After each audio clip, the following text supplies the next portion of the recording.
Greetings, greetings, greetings, greetings. It is I, King Clifford Jefferson, a Senator Godfrey, the fifth kind of man, Jew, son of folk, ruler of Jerusalem. I am the reincarnation of King Edgar the Peaceful, which we know here at the Third Typical English Church of England is Jesus Christ. I'm here today on May 10th, 2024, which is in the Berber year 2974, but another marvelous lecture from our heirs, my successors, my beneficiaries, as well as on behalf of the ancestors who have gone and passed and left this illustrious path for us to follow.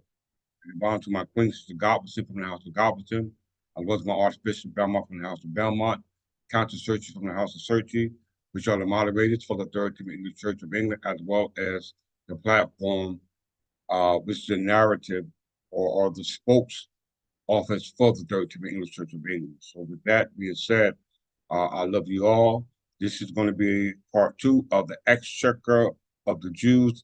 It's the Chancery Court of New Jersey, right? Part 2. Exchequer of the Jews is the Chancery Court of New Jersey, and they had a court case to reference that in Ray Van Winkle, New Jersey Supreme Court case from 1950.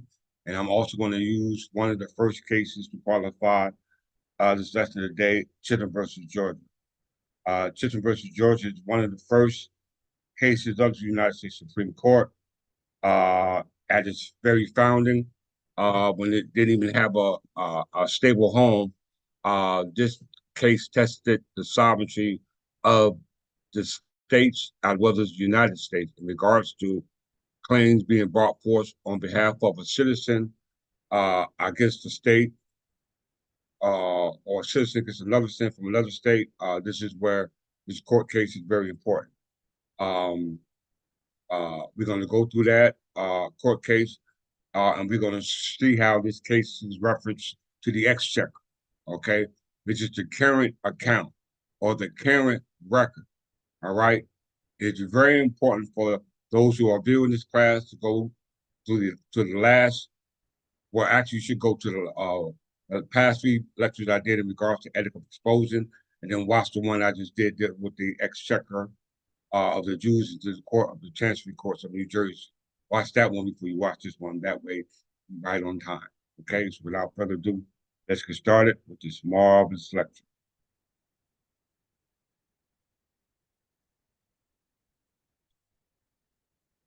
I just want all those who viewing this platform to go around and search the other platforms and look at the content that's on these platforms.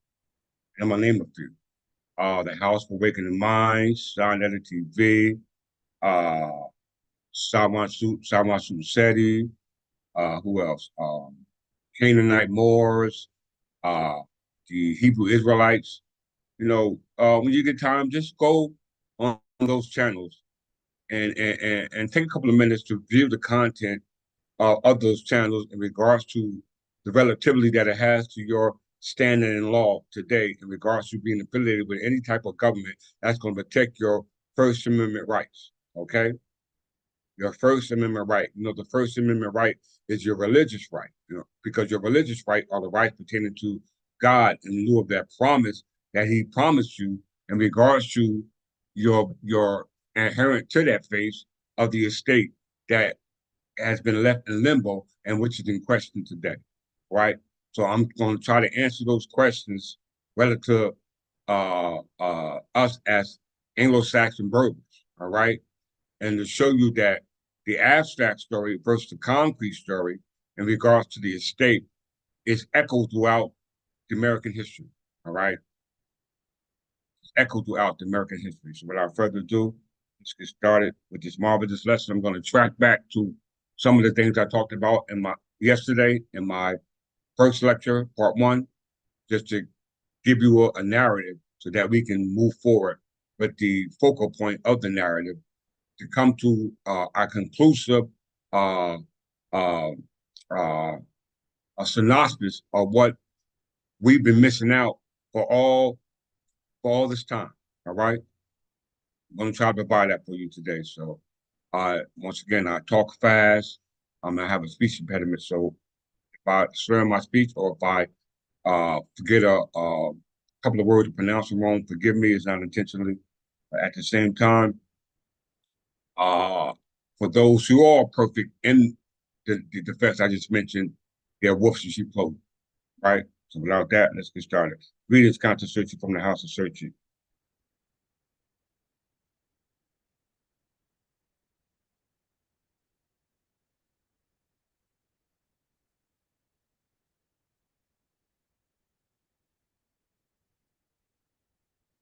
Yes, yes, yes. I'm glad they did Counter Searching. It's gonna be a good one.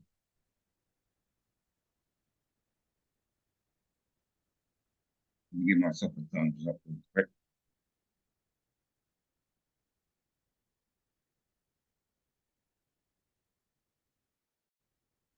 Let's, as I assume, 5 watching. So please make yourself known for those who are watching on the chat line, so I know who's in class today.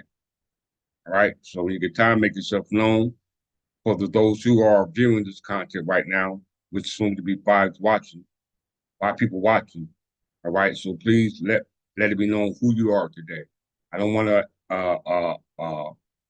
name you go by. Please give me your actual surname. Okay. Please give me your actual surname. All right. So I'm not going to hold you too long, hopefully. I know I'm long-winded when it comes to this, 2 hours, 3 hours. But well within those 2 hours, 3 hours, the content, without a doubt, as one of them said, outstanding. And that was an understatement. So I pretty I love the comments that are being stated about the gift we have here at the Third Keeping English Church, and we promise that we will get better at it. All right, without further ado, let's get started. Greetings, Archbishop Bell from the House of Belmont. Good to see you, Noble.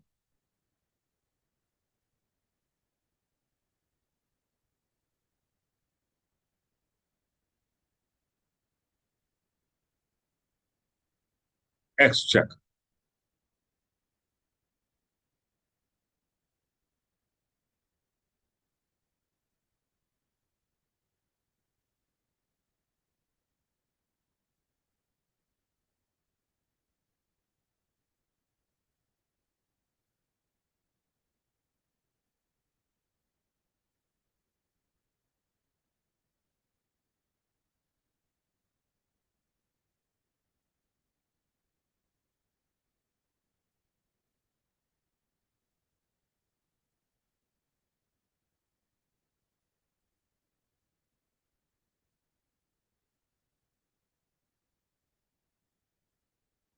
Here we go.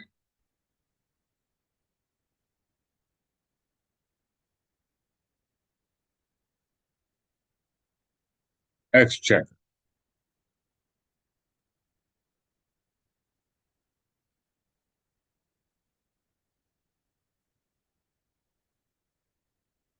In civil services of the United Kingdom, His Majesty Exchequer, or just Exchequer, is an accounting process of central government and the government's current account, money held from taxation and other government revenues, and a consolidated fund.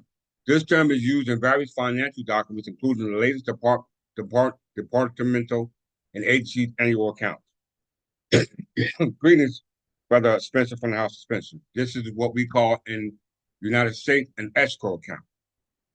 Okay, this is called an escrow account. An escrow account is given by escrow agents or escrow uh, uh, what we call escrow agents or stakeholders, which are called brokers.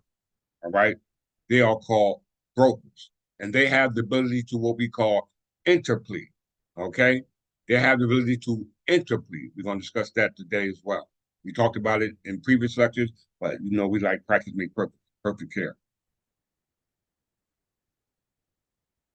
So in civil service of the United Kingdom, we know the United Kingdom is Great Britain. Prior to be called Great Britain, it was the Kingdom of England, all right, as well as the Kingdom of Ireland and the Kingdom of Scotland. But all of those monarchs were operating under the Kingdom of England, right? So in the civil service of the United Kingdom, His Majesty Exchequer, or just the Exchequer, is an accounting process of the central government and government's current account. This will be the Department of Treasury, all right, for us, right? This will be the Department of Treasury. all right? Because all incoming and outgoing funds are regulated by the Department of Treasury, right?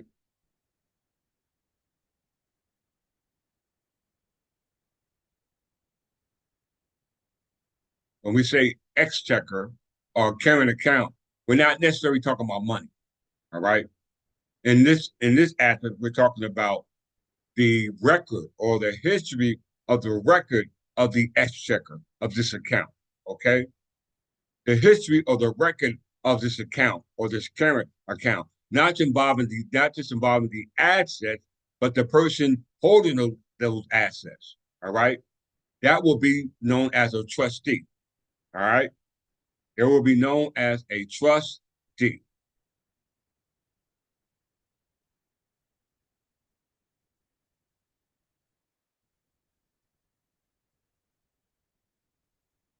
talking about the histories of the Jews in England.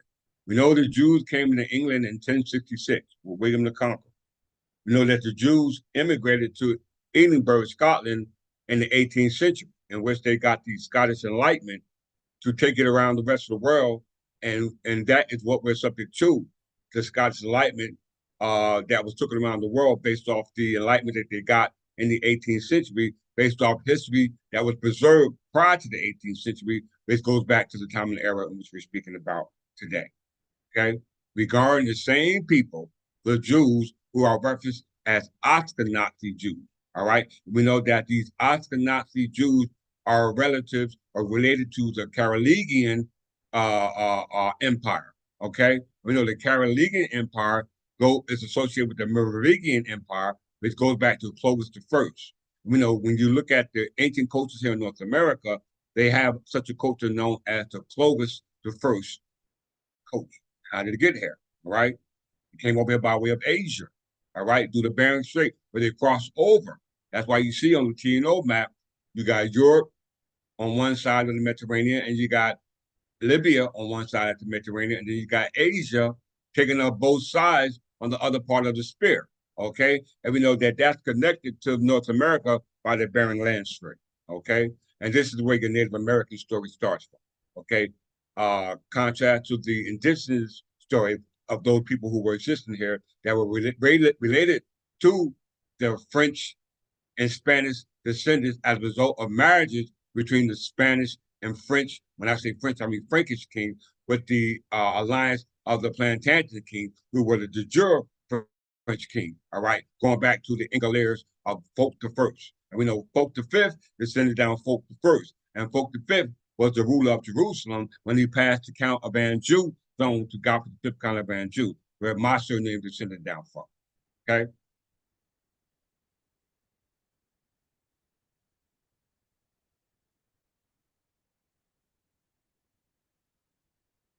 You know, the history of the Jews starts in 1066.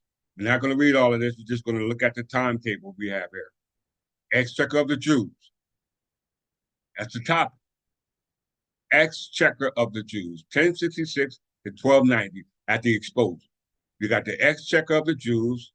You got the early literature, Fox Fables, Synod of Oxford, the Domus Conversium, the Statute of Jury, the Statute of Jury in 1275 that goes back to Hereford with Eleanor Providence, the wife of Henry III, the father of Edward I. And then you got the Edict of Expulsion, which was actually with Edward I, which we'll find here, not just in case law in North America, but we actually find them in statutory law, okay? Which is statutory law. If it mentions his name, we know that statutory law is actually the law created by English Parliament under the Crown, because we know that the Crown was here in 1702. All right, get there. So this is all involving the exchequer of the Jews.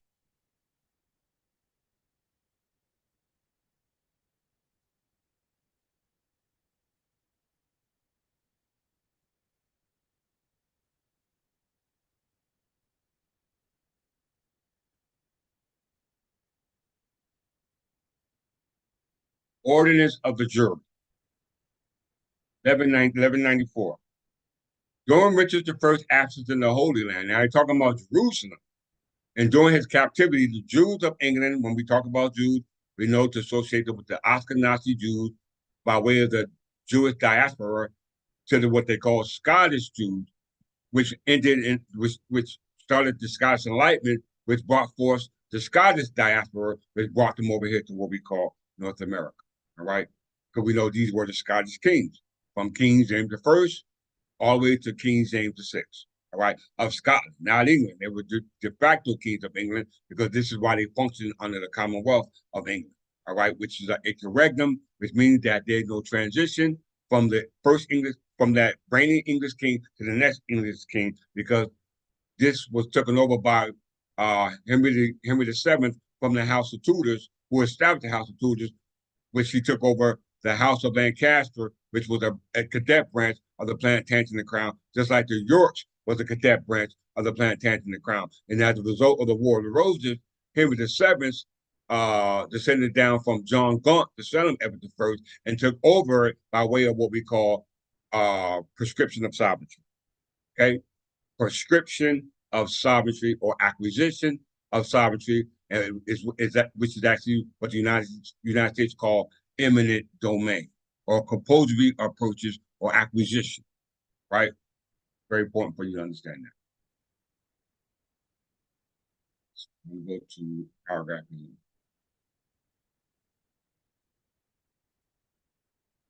The orders of the jury was in practice the beginning of the office of the Exchequer of the Jews, which made all the transactions of English jury liable to taxation by the King of England, who thus became a sleeping partner in all transactions of Jewish money lending. Did you hear that? A sleeping partner. The king became a sleeping partner. It didn't say what king, it said the king. All right. The king, besides demands to Byzance and the pounds that is 10% of all sums recovered by Jews with the aid of his courts. All this point in time, Jews had many of the same rights as Gentile citizens. However, this loan could be recovered at law, whereas the Christian moneylenders could not recover more than his original loan. They were in direct relation to the king and his courts. These was called the courts of Exchequer. But this did not imply an arbitrary power of the king to tax them or to take their money without repayment, as it frequently exemplified in the pipe roll.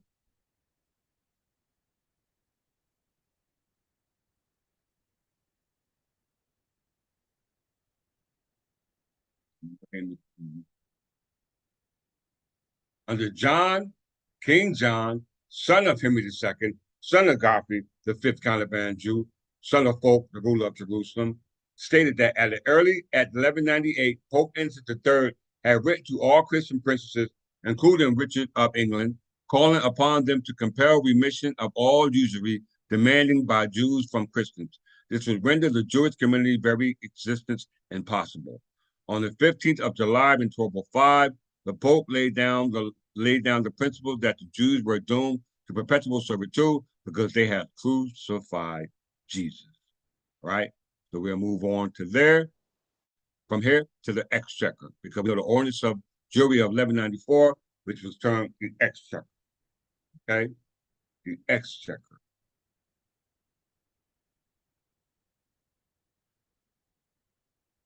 Hereford, just to get another reference as well, because my surname comes from Hereford, which is capital, which is the where Herefordshire exists.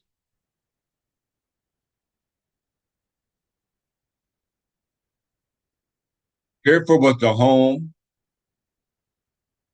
of the small but relatively important Jewish community until 1290, when Jews were expelled from England by Edward I. Edward the First name again. Jews from Worcester and Gloucester moved to Hereford after their expulsion in January 1275 by the Queen Mother Eleanor Province, which was the wife of Henry III, the father of Edward I. The bishop in Hereford campaigned against the press of the community, including Cantaloupe and Richard Swingfield, who tried to stop social contact between Christians and Jews all together. Right? So that's showing you a relationship with the Jews when they were brought in England in 1066 for William the Conqueror, and then they were expelled by the Plantagenet kings, Henry III wife, Eleanor Province in 1275, and then Edward I in 1296. All right, 1296. because you had the Scottish independence in 1290. Okay, everybody needs to be writing this stuff down because it's very important that you comprehend this and maintain that comprehension because it's going to make way on your position inside the Instructable Church of England. Okay, you must understand that. Statute of jury.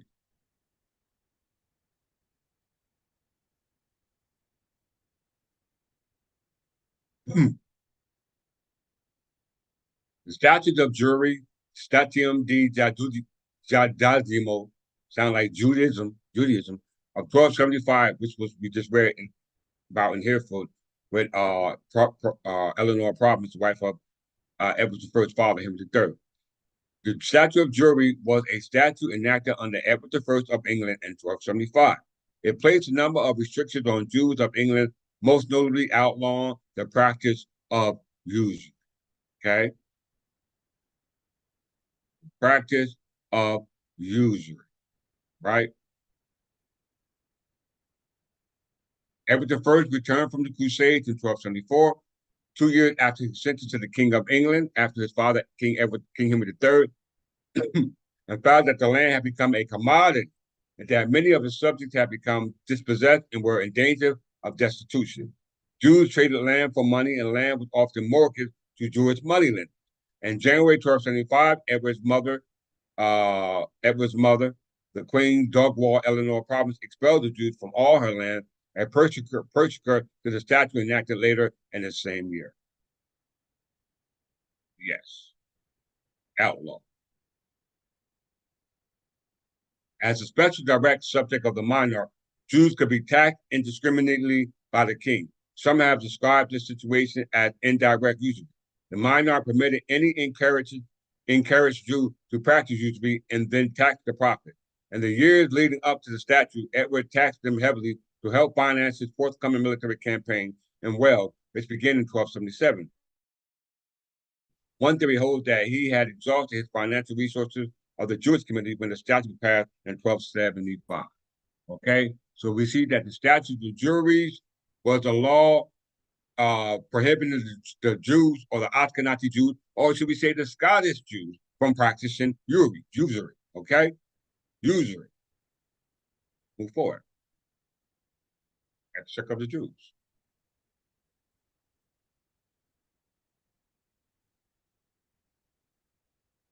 I hold that thought.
Now we're going to start talking about the variants of Exchequer and the goldsmiths.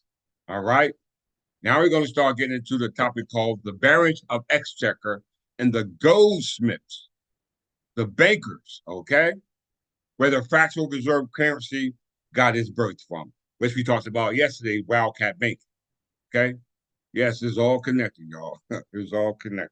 But who else can put this together but the one who's responsible for overseeing the king?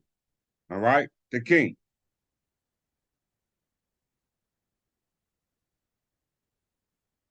Thank you, brother Spencer from the House of Spencer. Is there going to be many more that you will receive if you continue to go back because you'll never get the same vision twice. All right, always something else appearing in the view that you didn't see before.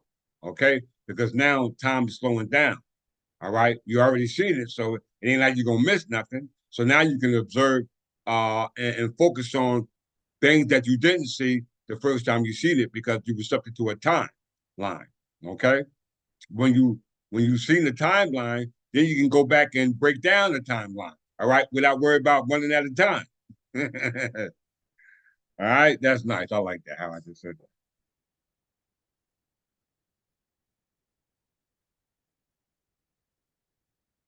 Exchequer of the Jews was a division of the courts of Exchequer at Westminster, which recorded the regulating the taxes in the law cases of the Jews in England and Wales.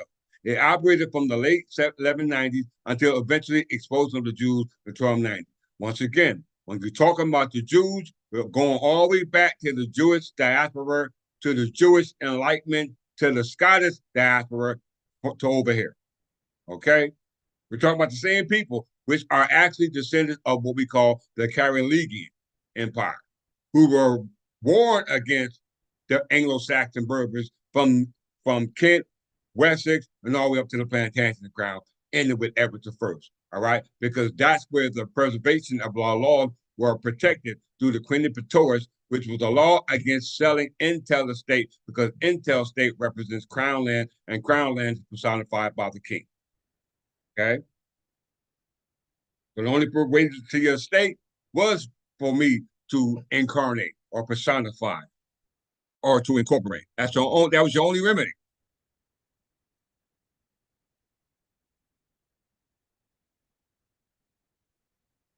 Jews began settling in England soon after the Norman conquest of 1066. For most of the part, they escaped massacres during the First and Second Crusade War. All right, we already know this. We went through that yesterday.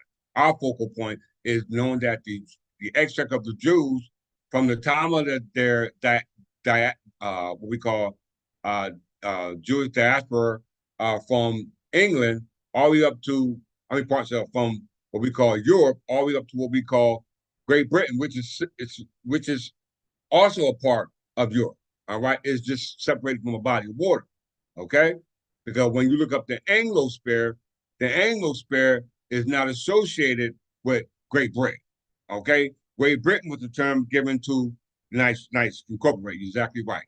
They incorporated. So when you're saying the Anglosphere represents the English overseas possession that has nothing to do with the British possessions or the overseas possessions, because all those possessions was held under a Commonwealth, which was actually a stalling of the property that actually belongs to the English king. Okay,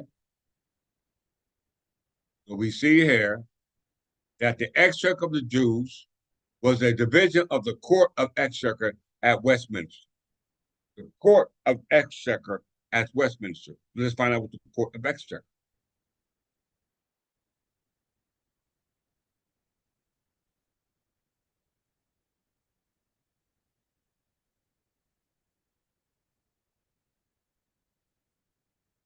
Exchequer, please. The Exchequer, please, or Court of Exchequer was a court that dealt with the matter of equity. All right. Yes, 1600. The executive of, and we went when we seen English overseas possession. They took you back to Ashton 927. They took you back to 927. All right.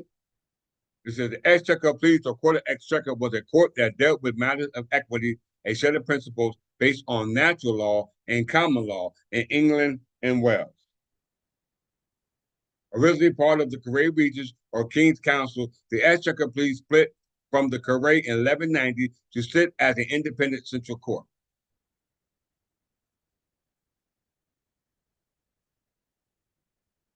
The Court of Chancery reputation or tardiness in expense resulted in much of its business transferring to the Exchequer. The Exchequer and Chancery, with similar jurisdictions, drew closer together over the years until an argument was made during the 19th century that having two seemingly identical courts was unnecessary. As a result, the Exchequer lost its equity jurisdiction with the Judicature Act, and the Exchequer was formally dissolved as a judicial body by the Order of Council on the 16th of December, 1880. Okay? Follow the rabbit hole, y'all.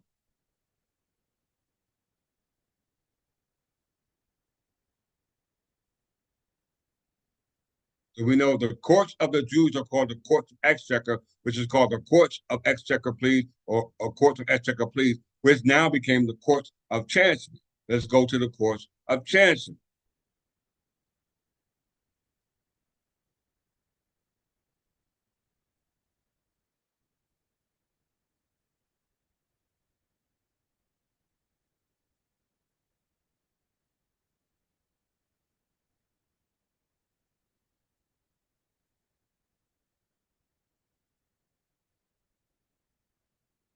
Courts of Chancery was a court of equity in England and Wales that followed a set of loose rules to avoid a slow pace of change and possible harshness or inequity of the common law. The Chancery had jurisdiction over all matters of equity, including trusts, land law, and the estates of lunatics and guardianship of infants. Very important for y'all to understand the courts of Chancery, which goes back to the courts of Exchequer or the courts of pleas, which originated from what we call the Exchequer of the Jews, which is why they established the court of Exchequer. Okay, we must understand this language because your future uh, uh, uh, uh, awareness depends upon this. All right. So the court of Chancery was a court of equity, fairness. We know in civil law there is no fairness. All right, there is no fairness because you know the attorneys represent you don't give a damn if you're guilty or not. Their job is to represent you. That's a conflict of interest for me. Okay, when you gonna defend somebody guilty who's and prove he innocent, and you know he's guilty, you just looking for a way to get out of it. Okay, and usually that results in what we call a plea, i.e., the court of pleas. All right, we're talking about it right now. The court of pleas or the court of exchequer. The initial role differed somewhat as an extension of the Lord Chancellor role as keeper of the conscience, keeper of the king's consciousness. The court was an administrative body primarily concerned with conscientious law. This is what you call natural law. Natural law is called conscientious law. And in order for you to understand conscientious law, you must be conscious about the king. Because conscientious law is regulated by the Lord Chancellor, who is responsible for the keeper of the king's consciousness. What is the king's consciousness? All those who understand.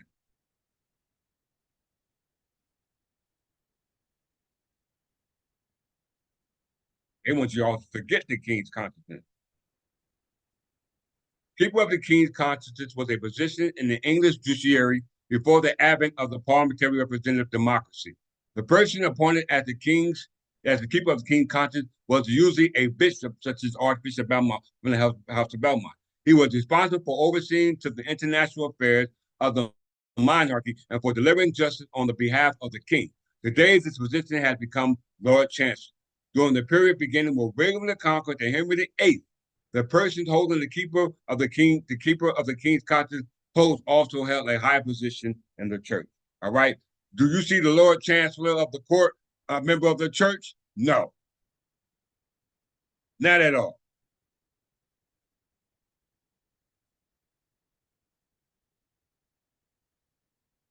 Go ahead, Archbishop.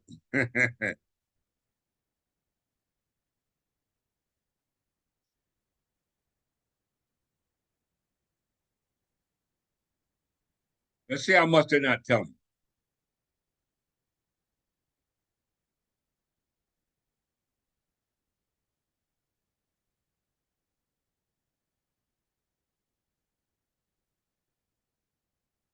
Anyway, Van Winkle, we went to this case yesterday. All right. This is from New Jersey Supreme Court. It's from New Jersey Supreme Court. We're not even going to talk about the United States Supreme Court in Chisholm versus Georgia. We're going with the Supreme Court of New Jersey. We should proceed first to determine the question of the jurisdiction of the county courts to issue a writ of habeas corpus. Respondent contends that the county court has jurisdiction to issue the writ of habeas corpus. That means produce the body, right? Bring forth the body, which is based upon the following reason. The county court is a successor to the former court of common pleas. The latter mentioned court succeeding to all rights inherited in the English Court of Common Pleas. Habeas corpus was a common law writ. The Court of Common Pleas in England had the common law right to issue the writ, and that ergo the person's county court had the inherited common law right to issue such a writ by what we call incorporation, as Brother Spencer said from the House of Spencer. An examination of the law and the history of the county courts leads us to the contrary conclusion. By 1947 Constitution and the legislation thereunder, the jurisdiction of the Court of the Common Pleas was preserved and made to be formed a part of the jurisdiction according to the county jurisdiction of the county court, pertaining to the 1947 Constitution. All right, Article 6, Section 1, Paragraph 1, Article 6, Section 4, Paragraph 1, Article 9, Article 11, Part 7, Section 4, Paragraph 2 and 4, Article 11, Section 1, Paragraph 2, Public Law 1948, Citation 365. I finally realized what that C meant. The county court accordingly has been invested with the jurisdiction of the former common pleas courts, as well as the former orphan courts. All right, we know what orphans are. Court of Lawyers and Terminators, which we call the Excise courts, or the Excise of Clarendon, which originated from the Clarendon Constitution of 1164, the courts of Court of Sessions and courts of Special Sessions.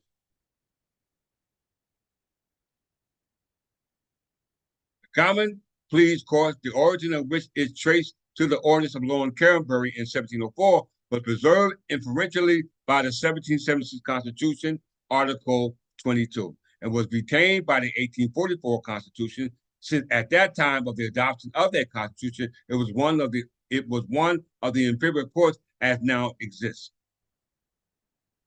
1844 Constitutional Article 6, Section 1, Paragraph 1, since the county court is presently vested with the jurisdiction of the former common pleas court, it becomes necessary in pursuing the problem to ascertain in the nature and extent of the common law jurisdiction of the common pleas court, and whether such jurisdiction including the right to issue a writ or habeas corpus. It has been determined by our courts that the common pleas court was a constitutional court of record having general jurisdiction over common law action, inter partes, and proceedings thereon according to the courts of the common law.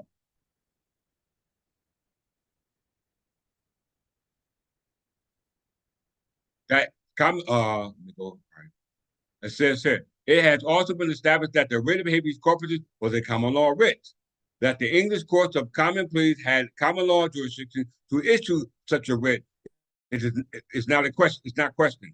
See in Ray Thompson, wherein the subject is fully discussed, and wherein the courts quote church, have court second edition, section 61 as follows. At page 233, the origin of this common law jurisdiction over the writ of habeas corpus is lost in antiquity.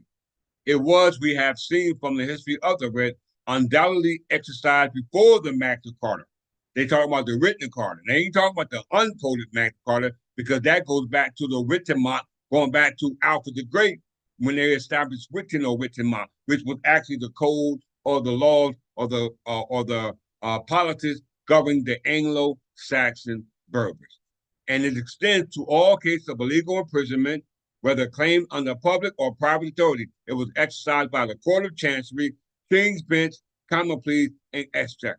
So this is a matter dealing with the right to, under the 7th Amendment, all right? Because if you're talking about a criminal case, illegal imprisonment, that's a criminal matter, all right? But it said it was exercised by the Courts of Chancery, which deals with an equity matter, which automatically deals with the 7th Amendment right trial by jury under the common law, which automatically becomes equity by way of what we call interpleading, all right? Interpleading. We're going to discuss this term as well, all right? The inquiry then to be pursued is whether the common law powers and jurisdiction of the English Court of Common Pleas to issue a writ of habeas corpus has ever become a part of the general common law power and jurisdiction which vested in our former Court of Common Pleas. Such inquiry leads to a negative determination. Okay? Now we go to Keesby Courts. He tells you, and I got the book I showed you yesterday. Right here. Edward Keesby book, right here, old book. Courts of New Jersey from 1660 to 1921, 1661 to 1912, part so. Keesby Courts and Lawyers of New Jersey, Volume 2, page 545, contributes the following statement on the subject. Now, this is the district court judge talking about the Supreme Court of New Jersey, all right? It was to the Supreme Court that was expressly given the jurisdiction of the courts of the Common Pleas of England. The Court of Common Pleas of New Jersey has the jurisdiction only insofar as it was constituted as far as it was constituted a common law court of civil jurisdiction between party and party. Okay, it was expressly deprived of the right to try titles to land, which originally special functions of the English Court of Common Pleas. You hear that? It was expressly deprived of the right to try titles to land, which was originally the special function of the English Court of Common Pleas. So it was the English Court of Common Pleas that you needed to deal with matters concerning an estate. Okay? An estate.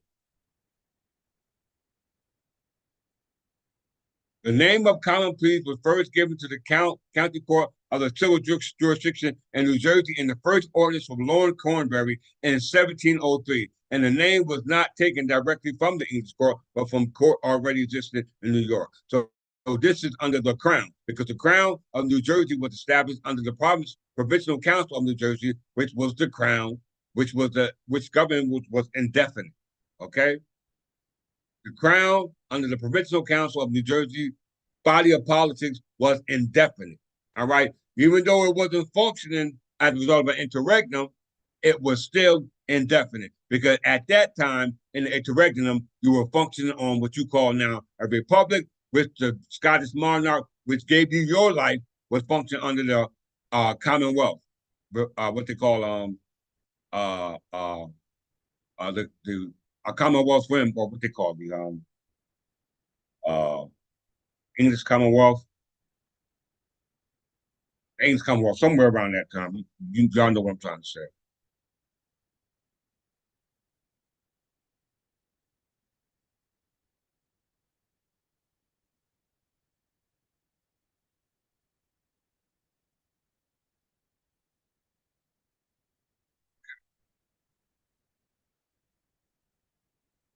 Why do I want? Why do I think? Why do we stop there dealing with the courts of Exchequer, which is called the courts of common pleas, which became the courts of chancery? All right. We know that the courts of chancery or the courts of common pleas also deal with matters dealing with real estate, trust, orphans, etc. All right. Take your pick. All right. So now that brings us to the United States Supreme Court. All right.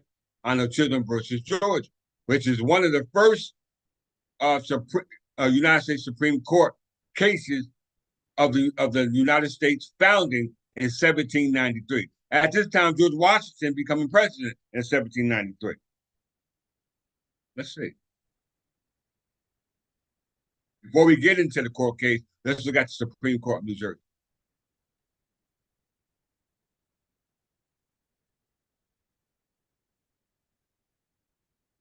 Everybody say, Supreme Court of New Jersey. Yeah, I'm using Wikipedia because Wikipedia is for y'all because y'all babies. All right, you can't give you real food because you spit it up. You can't take it, and we see just how by many people on this channel that they can't accept this real food, which is the baby food is actually the real food. I'm just giving to you in a baby method or a baby fashion. All right, because they talking about sources. All right, the one who gave you sources are babies. All right, babies trying to teach adult. That don't work. Early beginnings of the United States Supreme Court. All right, early beginnings.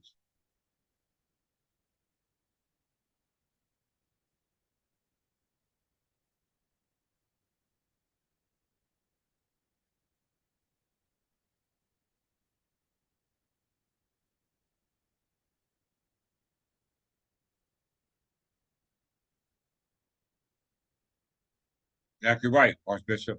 They give you the references and the citations and the sources right there in the number bracket, right here. It says here, under Chief Justice J. Ray Rutherford and Ellsworth, the courts heard few cases. And the first decision was West versus Barnes in 1791, a case involving procedure. We know the United States was established in 1789. This is 2 years later.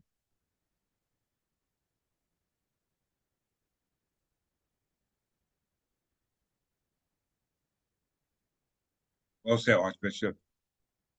As the court initially had only 6 members at the time of the United States Supreme Court, which was established, every decision that it made by a majority was also made by 2/3 voting for the 2.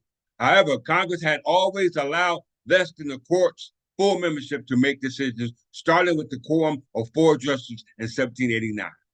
The court lacked a home of its own and had little prestige, a situation not helped by the area highest profile case, Chisholm versus Georgia, 1793, which was reversed with the 2 years by the adoption of the 11th Amendment. The 11th Amendment only came about by way of what we call the Bill of Rights, not the English Bill of Rights of 1689, but the English Bill of Rights of 1790. But the United States Bill of Rights of 1791, which created the way for the 11th Amendment, which denied you the right to bring a suit against the state when you're a citizen of another state.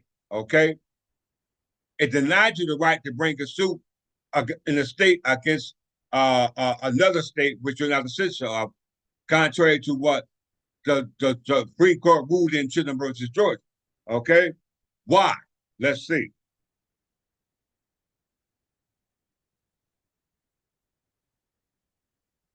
Greetings, Brown from the House of Brown, Mr. Brown from the House of Brown. Glad you can join us.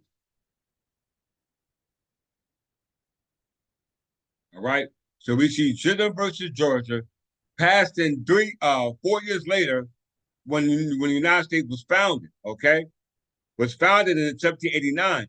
3 years later, they had a paramount case that dealt with the sovereignty or the immunity of a state. Okay, the sovereign immunity of a state, and the state don't have no sovereign immunity. Why? Why do they have this sovereign immunity? Because their sovereign immunity or what they call prerogative or priority was created by a statute, which is subject to the statute, which is limited by their constitution. All right. So they really don't have any true sovereignty. All right. If you understand what sovereignty is, because the sovereignty is the ability to be able to make laws and enforce laws and amend laws for the welfare of the public, which means that the sovereign represents the hierarchy of a state, which can come in 2 forms or fashions. De facto, which means the factual ability to do so, or legal, which is the legal right to do so. All right, which is a legal right to do so. So let's go to Chisholm versus Georgia. Let's use Wikipedia first, all right? Because they're going to leave a lot of things out that they don't want you to know, and that was mentioned in this first case, which is this high-profile case involving states' immunities, because they really don't have any immunity if you're operating under the common law. All right, they're not operating under the common law, so they got their immunity. Why? Because their immunity comes from their statutes and laws that they made, which is what we're talking about right now, the 11th Amendment, which came through their Bill of Rights, not the Bill of Rights that was established by the British Scottish monarchs. All right, because we know when we're dealing with the Establishment Clause, which is religious freedom, the Establishment Clause of religious freedom is based upon the presence of what? Declared in Constitution of 1764, then the Scottish Bill of Rights of 1689, and then they bring in the colonial constitution of Pennsylvania and New Jersey. Okay, I can't go back and show you that because for the sake of time of the lesson, right? Let's go to Wikipedia on Chisholm versus Georgia.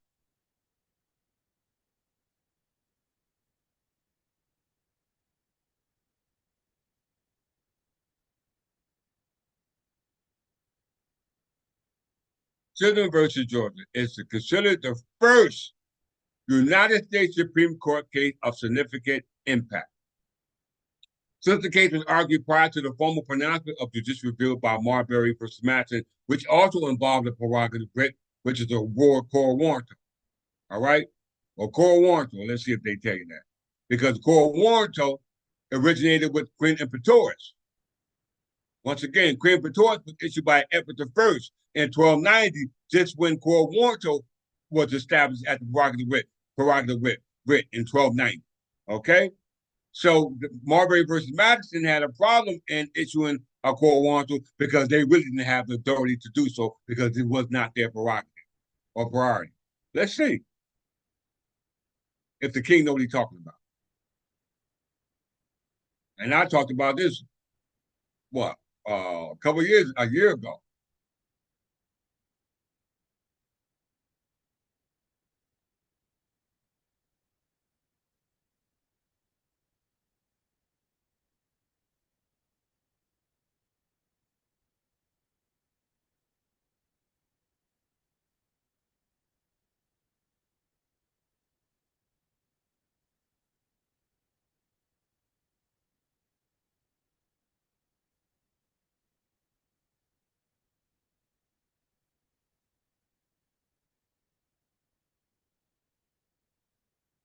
Writ of mandamus.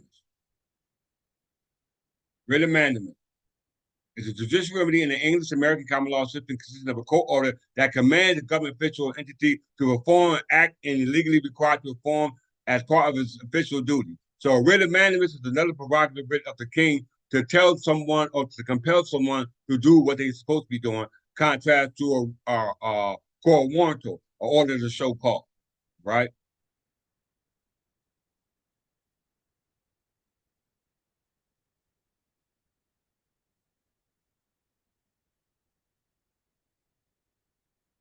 The case was superseded by the 1795. The case was superseded in 1795 by the 11th Amendment to the United States Constitution, which was considered binding by the court in Hollingsworth versus Virginia. Supreme Court formally established sovereign immunity in the federal court in Hahn versus Lewis in 1890, and the state court in Alden versus Maine, using the 11th Amendment effectively overturning the decision of Chisholm versus Georgia, which clearly states that you cannot sue a state if you're not a citizen of the state in which you reside. Okay? That's what this case is based on. All right? But this case covers much more than what they're telling you about this case on Wikipedia. So let's see. All right? Because the same rules that apply under the Republic or the government of the United States don't apply under the common law of England. All right? Because the only person that's sovereign is the king. All right? You waive that option when you separate church to state. All right? Let's show.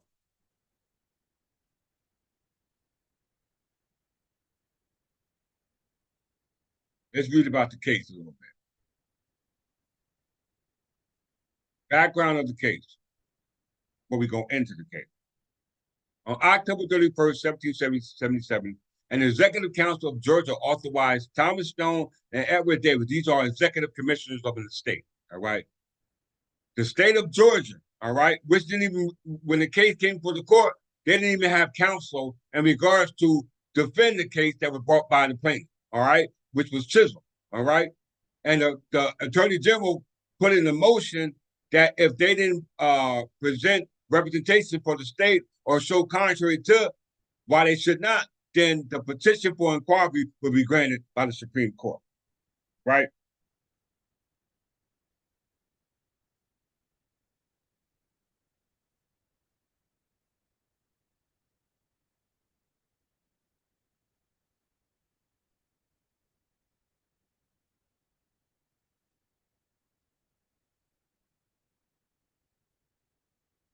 Yes, not told like this, all right? Executive Council of Georgia authorized Thomas Stone and Edward Daines as commissioners of the state, all right? These are agents, officers, to purchase goods from Robert Farquhar, a South Carolina merchant, to help station a Continental Army troop in Savannah who were in dire need of supplies. Stone and Davis agreed to give Farquhar $169,613.33 in what we call indigo or continental currency for his merchandise. However, at the time of Farquhar's death in 1784, he had received no payment for his merchandise. The estate filed a claim for the debt with the Georgia legislature for payment from the Department of Treasury in 1789, but was met with the committee report refusing the payment. Instead, they told him the committee suggested the estate sue Stone and Davis as they had withdrawn the funds meant for Fakor from the state treasury. All right. So they told him, don't sue us. You go see the individual who took the money out of the state treasury. All right. Greetings, Brother Burgers from the House of Burgers. Let's look at the brief history of the case.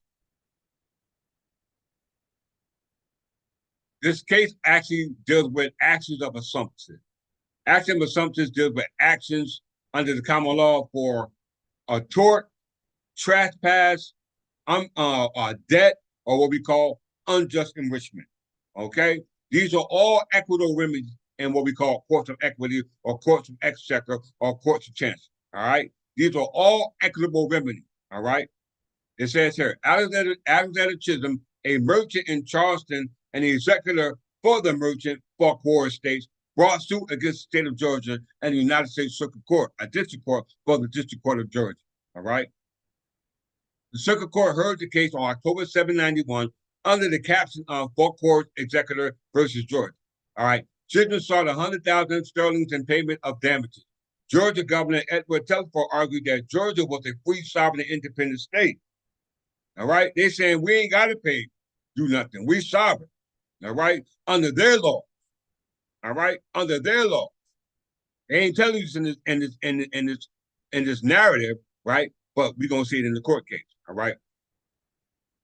Governor Edward Telford argued that Georgia was a free, sovereign, independent state and cannot be drawn or compelled to answer against the will of the state of Georgia before any justice of the Federal Circuit Court for the District of Georgia or before any justice of any court of law and equity whatsoever. A stance of sovereign immunity was the position that the governor took. Associate Justice James Iredale gave the dissent who heard the case while riding the circuit, i.e. an itinerant court, along with United States District Court Judge Nathaniel Pinnick. These are called circuit courts. Dismissed the case, citing a lack of jurisdiction under the Judiciary Act of 1789. Same thing in the what's the case? Marshall, what was it? Supreme Court.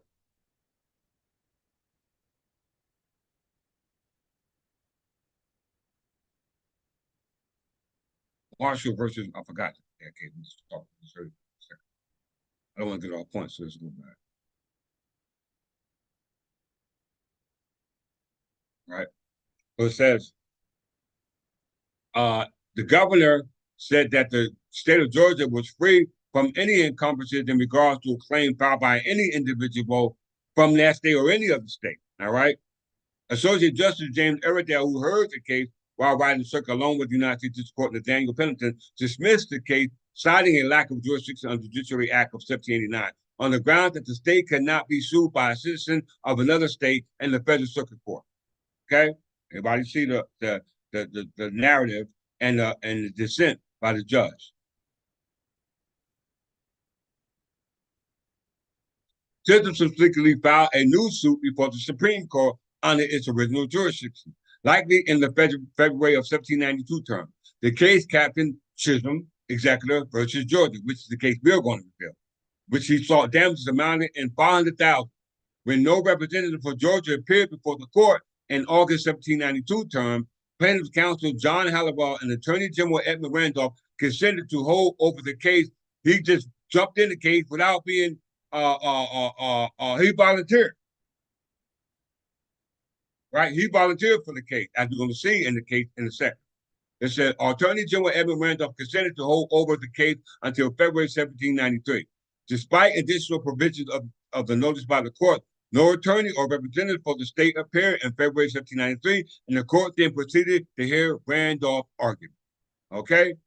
They proceeded to hear Randolph's argument because the state of Georgia could not provide them with representation.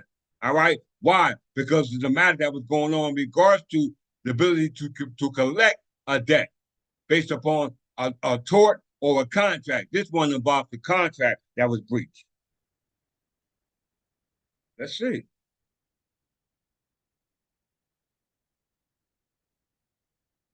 Not going to get into the opinions because they're irrelevant.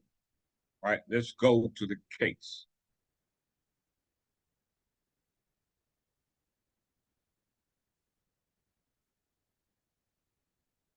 Gotta warm y'all coffee up. I'm telling you, This was the first case of the new founding United States. Chisholm versus Georgia, United States Supreme Court, 1793. This is 4 years before the United States founding. By Justice Iredale, which was stated in Wikipedia.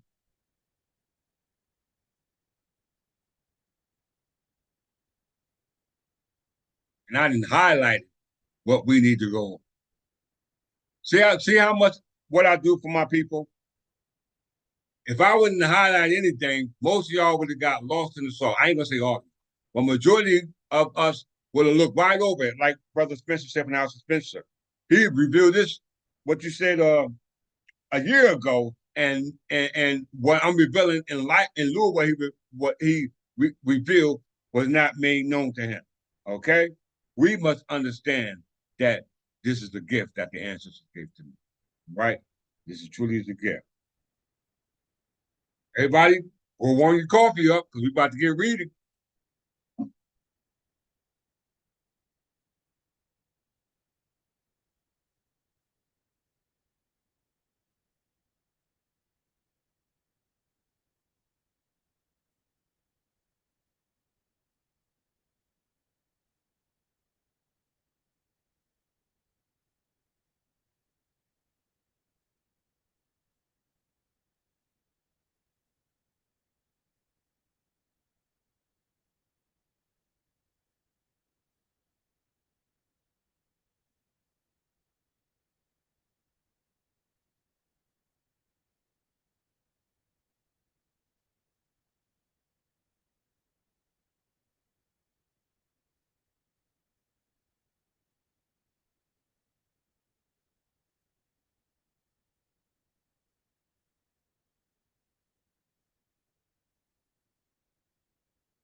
After this class, I'm gonna need a couple of donations for this one. Yo, King trying to go to uh uh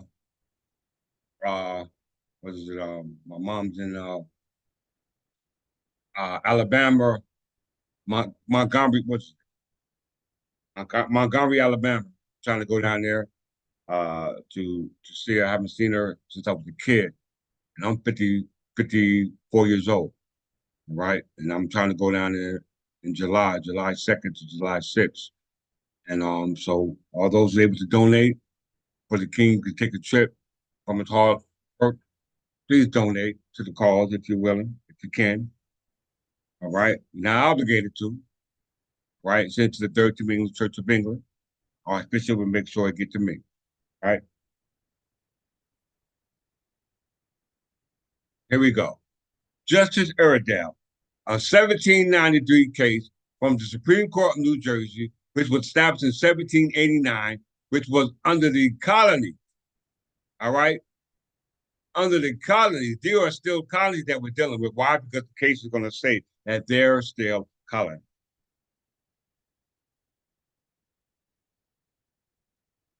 And this is the case I'm going to use to get our state back, the allodial state. All right. This is the case I'm going to use.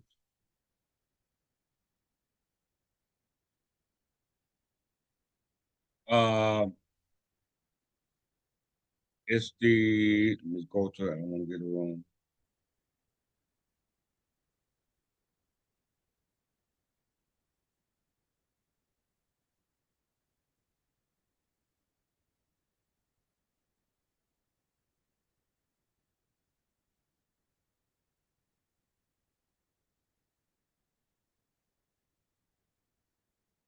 It is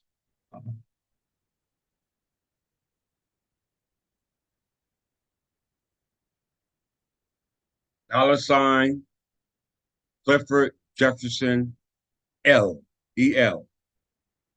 And a lot of y'all might be questioning why he got E-L there, but L means Lord. Okay? I am a Lord. And it's spelled in English. It ain't Arabic. It's not spelled in Arabic letters. It's spelled in English letters. All right? Just in case somebody want to try to disqualify me from that angle. All right, so let's continue. Chisholm versus Georgia, which continued was considered to be one of the first cases of the United States involving sovereign immunity. Okay, sovereign immunity, exemption. All right, diplomacy, diplomat.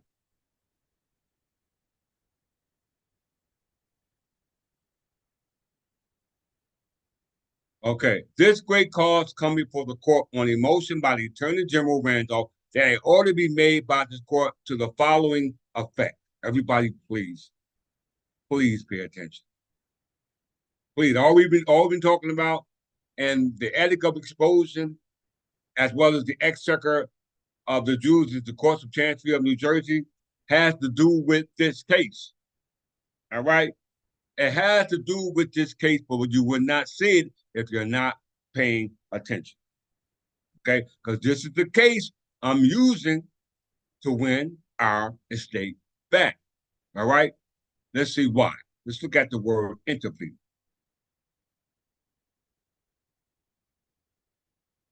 First, look at the word assumption.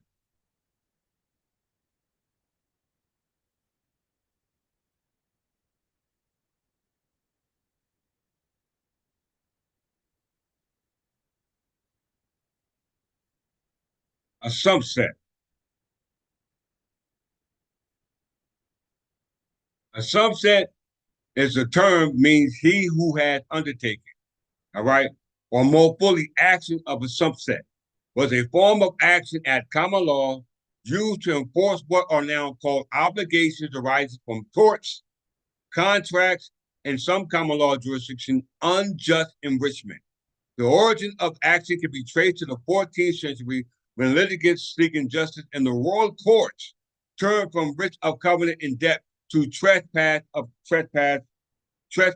the case. Yes, these lands are. Let me just show him real quick. Yes, brother, you new to the channel, so I'm gonna give you this little qualification.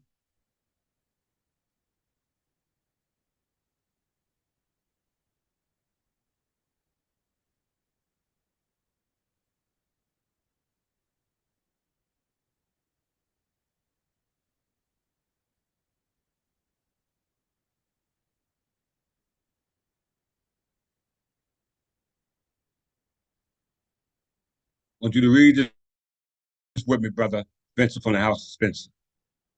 We already know this here at the 13th Minute Church. We know that this is in our this is in our certificate of incorporation. Only, well said, Archbishop, yes, but only one owner. Everybody can't own a piece of the allodial land.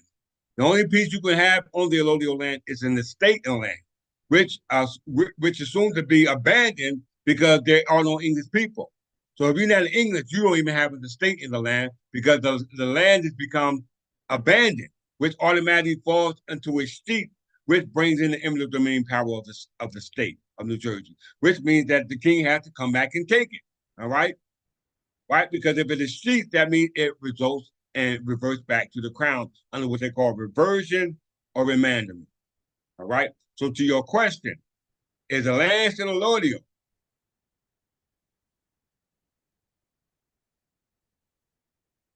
Gift grants conveyances by the state of New Jersey allodial. All gifts, grants, or conveyances made prior to and after July 4th, 1776 of any estate of inheritance by a grant, i.e., letter patent by a charter under the great seal of the state of New Jersey or any other manner by the state, by the legislature thereof, or by its commissioners or agents of forfeited state, and which we're talking about in the Supreme Court, in the United Supreme Court case called Chisholm versus Georgia, shall be and remain allodial and not feudal, and shall forever be and continue in free imperial allodium only, forever discharged of feudal tenures and the instances thereof, and all other services whatsoever.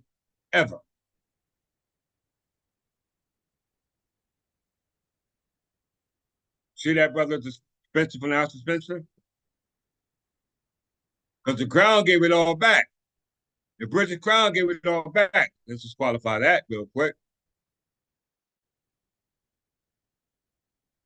This is not New Jersey's legislation.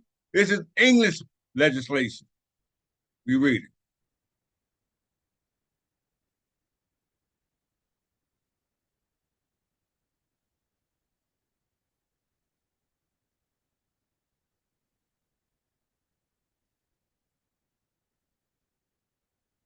Well said. The King of England was the grantor. Check it out. The tenures and honest manners of land tenements. All right.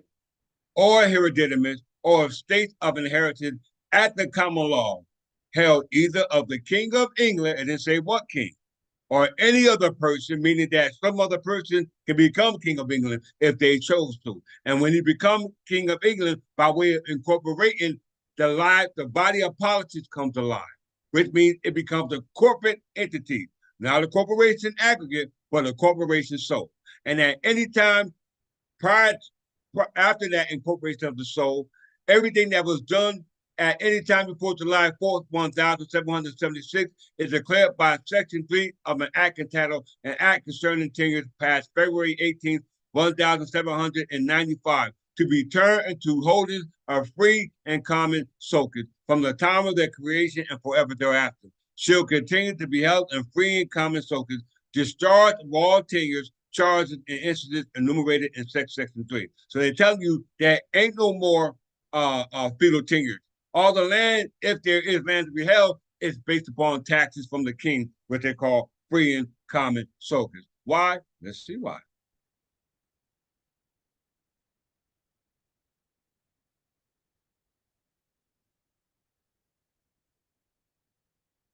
This is called the Feudal Tenure Abolition Act, passed by Charles II.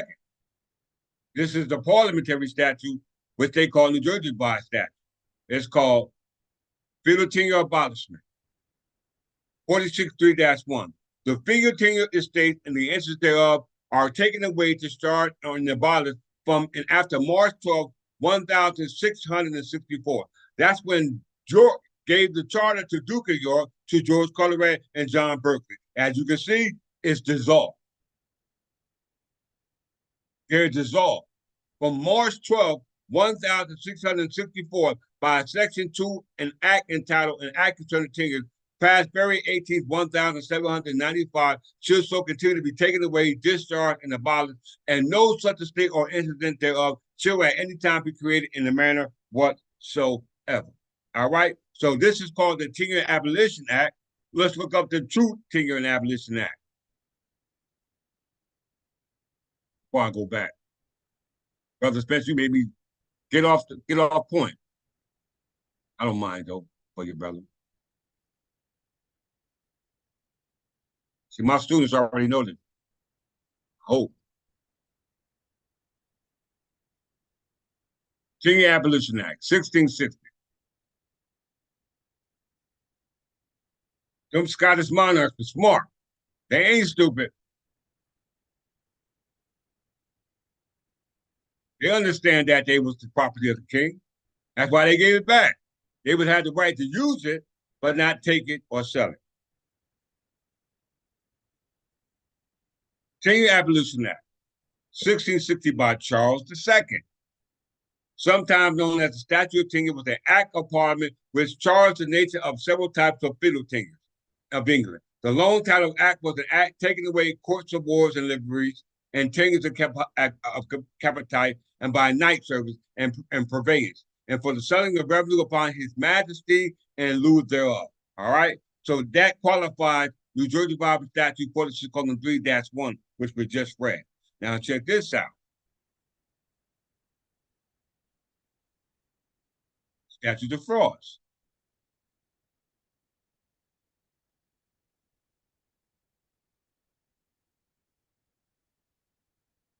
Remember this date, 1677. The Statute of Frauds was passed in 1677 was an act of the Parliament of England, not Scotland, not Ireland, not Great Britain, not the United Kingdom, but the Parliament of England. They got their seals up there because they're passing the act for the preservation of the rights that was given by the grantor to the grantee, which usually results in some type of contract. all right, which is based off a grantor and grantee. And right now we're talking about property. So usually this is resolved in what we call a charter or what we call a deed.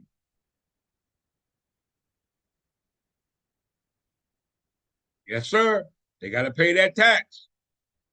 Statute of Frauds was an act of Parliament of England. It required that certain types of contract, wills, and grants and assignments or surrenders of leases or interest in real property must be in writing and signed to avoid fraud on the court by perjury and subordination of perjury. It also required that the document of the court be signed and dated. All right? Signed and dated. All right? Why? This all has to do with Chisholm versus Georgia. All right, it's all involved the contract in regard to transfer or conveyance of some type of asset. In this case, it will be shilling. All right, that one person reneged on in the contract. All right, because the person died. All right, when the person died, a claim was filed on behalf of the party who was who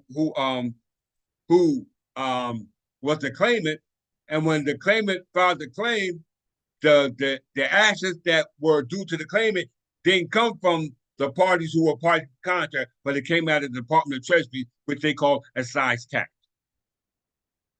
They're called excise tax. All right. So once again, the statute of frauds says that every type of agreement contract has to be in writing, especially when it's dealing with real property, to avoid fraud of the court and perjury by the individual in question in regards to the fraud. Okay? Let's go back to Chisholm versus Georgia.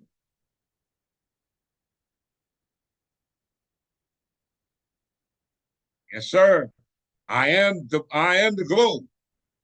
King Edgar is carrying the globe. So no matter what you do in this world, based off your perception, it's a it's based off your perception, it's just what it is. A perception, a precept of the total concept of the crown. Okay? Because we know the concept crown of the crown is for property that's abandoned to escape to the crown. And the crown cannot be represented by one individual. All right? So we must understand that it's all wrapped up, like County Searchy said, like Brother Percy said, in one ball.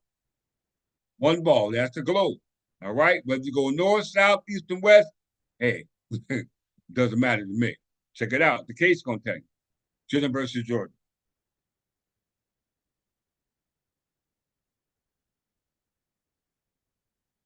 Oh, court case. Okay. Everybody listen. This is like, I read this. I had this case for a while. I actually used it in my petition for pardon. All right, let me just show you this. The king don't play around.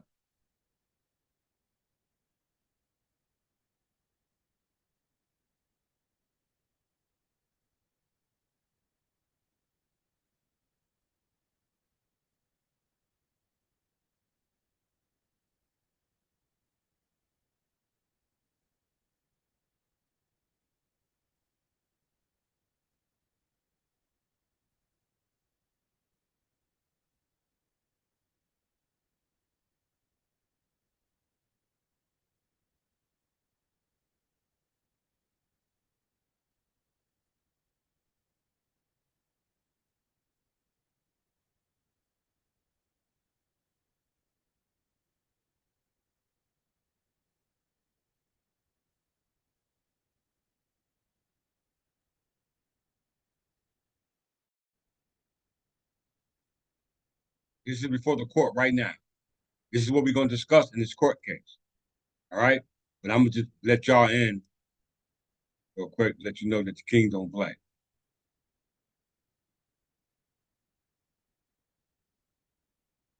How many people know is doing this for their people?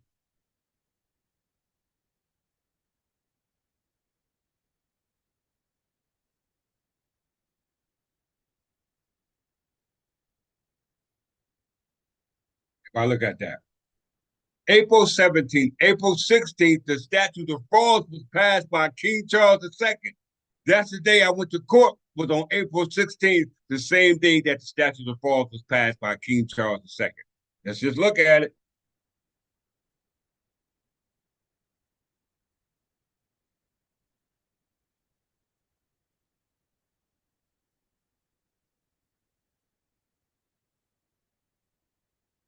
Look at that date, y'all.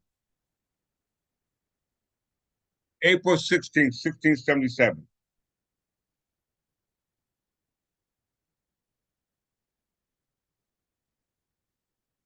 1677, April 16th. Okay.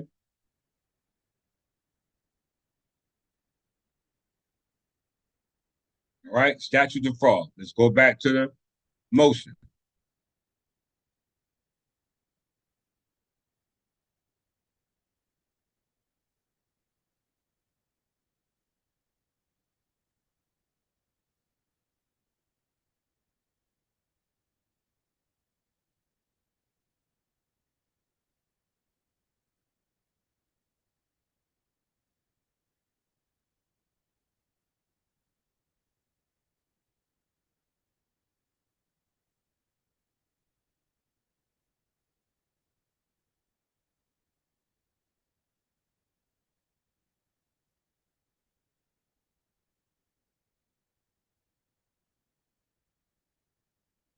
State of New Jersey versus King Clifford Jefferson. There's a reason why King Clifford Jefferson is the defendant. There's a reason why I'm the defendant and not the plaintiff. Let's see why. As a result of interpleading. All right. Check it out. Petition by for pardon, which is a prerogative writ, as we talked about. Habeas corpus, court warranto, what else? Uh, uh, there's a couple of writs that's a prerogative writs. I don't want to get into them right now for the sake of time.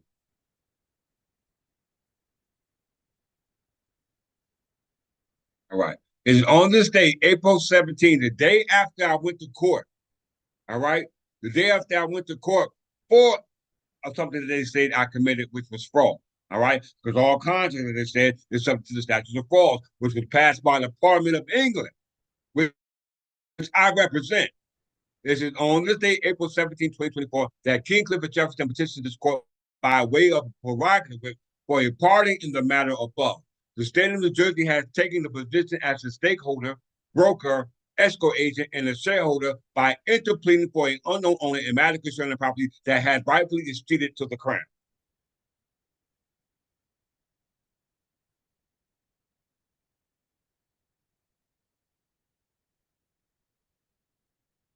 Right? Rightfully escheated to the crown. We already know what escheated to the crown means. Interpleader, and a civil procedure device that allows a plaintiff or a defendant to initiate a lawsuit in order to compel two or more other parties to litigate a dispute.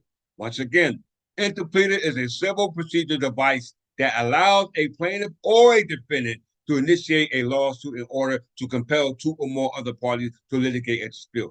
An interpleader action originates when the plaintiff holds property on behalf of another but does not know who the property should be transferred. It is often used to resolve disputes arising under insurance contract.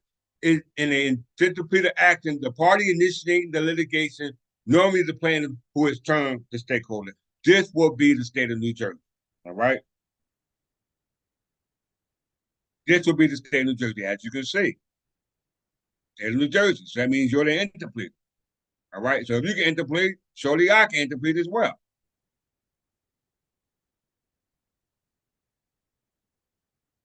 United States Supreme Court, Liberty Oil Company versus Condo National Bank, concurs when an action at law is thus converted into an interpleader.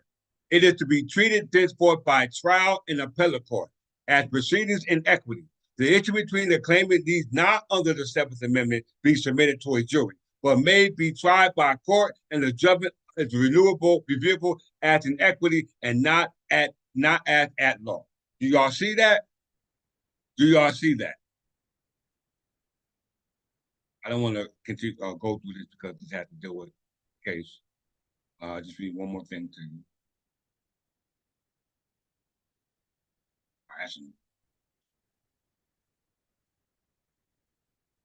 So let's go to interpleader from Wikipedia.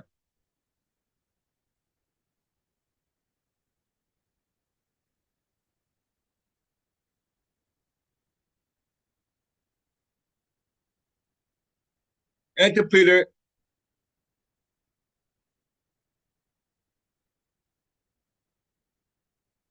Interpleader is a civil procedure device that allows the plaintiff or defendant to initiate a lawsuit in order to compel two or more other parties to litigate a dispute. An interpleader action originates when the plaintiff holds property on behalf of another but does not know to whom the property should be transferred. It is often used to resolve disputes arising under insurance contracts. So the state of New Jersey took it upon itself to sue me because they claimed that I was trying to take some property that don't belong to me, but belong to somebody as a result of the deed that are found in the county record, right? So that meant that because of that deed found in the county record, which is a stakeholder, all right, the state has taken upon themselves to defend that property owner, and they don't even know who the hell who owns the property, all right? But that's what they do. They interplead as a result of a complaint been filed, and they allow other parties to come in to litigate the dispute in regards to settle who and once and for all who owns that property. No, King. You can say King Clifford Jefferson. That's fine.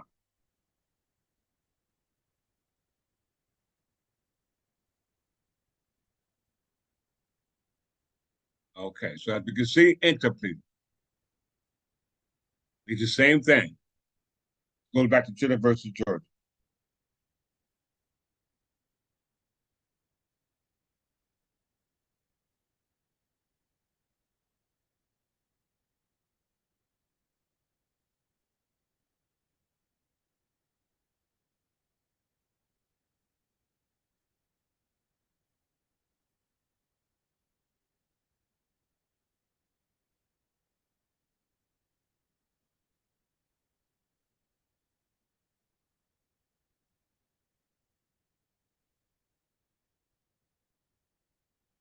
So I was answering a response that wasn't even addressed to me. I apologize, conscious associating Brother Spencer and House of Spencer.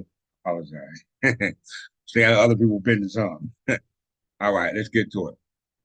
Chittum versus Georgia.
All right, sorry about that, y'all. I love how we talk to each other. We don't use profanity. We don't use derogatory language. Let's get it. The great cause come before the court on the motion made by the Attorney General that order may be made to this court to the following effect. This is going to be happening in regards to the state of New Jersey when this trial starts. Because if we go to trial, that meant that in order to prove who actually owns the property, because it's actually a question of ownership. It's not a question of conveyance of the property, because that's all the deed represent, a conveyance from one person to the other. The actual argument is who actually owns the property, and the damn sure ain't the state of New Jersey acting as a stakeholder, because the original owner didn't file a lawsuit. All right, it was the state of New Jersey, so that means that New Jersey got to prove that the person who filed the deed is the actual owner of it, and if that is, then it must be a allodium. It ain't a allodium because the statute just said nothing that's under estate entail are allodium. They're fee simple, which according to the statute has been dissolved. Okay. Well, I know that, Archbishop. I know that. But hey, you see other churches do that. I mean, they might not be using profanity, but they talk degrading, defamatory, etc. All right. If you see other platforms, all right, that we don't do. All right. Let me go in this case law. Y'all keep distracting me.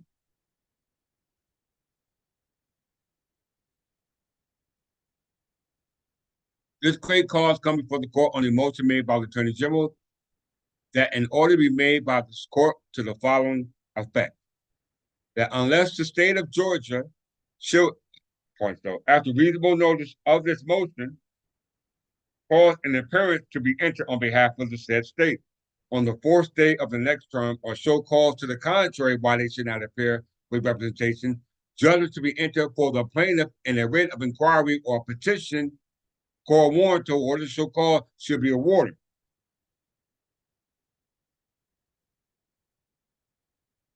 Before such an order be made, it is proper that this court should be satisfied. This court should be satisfied it has cognizance of the suit. For it to be sure, we ought not to enter a conditional judgment, which this would be. In a case where we were not fully persuaded, we had the authority to do so. So the United States Supreme Court is questioning if they have the authority to issue or take consideration of a prerogative writ issued by the plaintiff in this matter.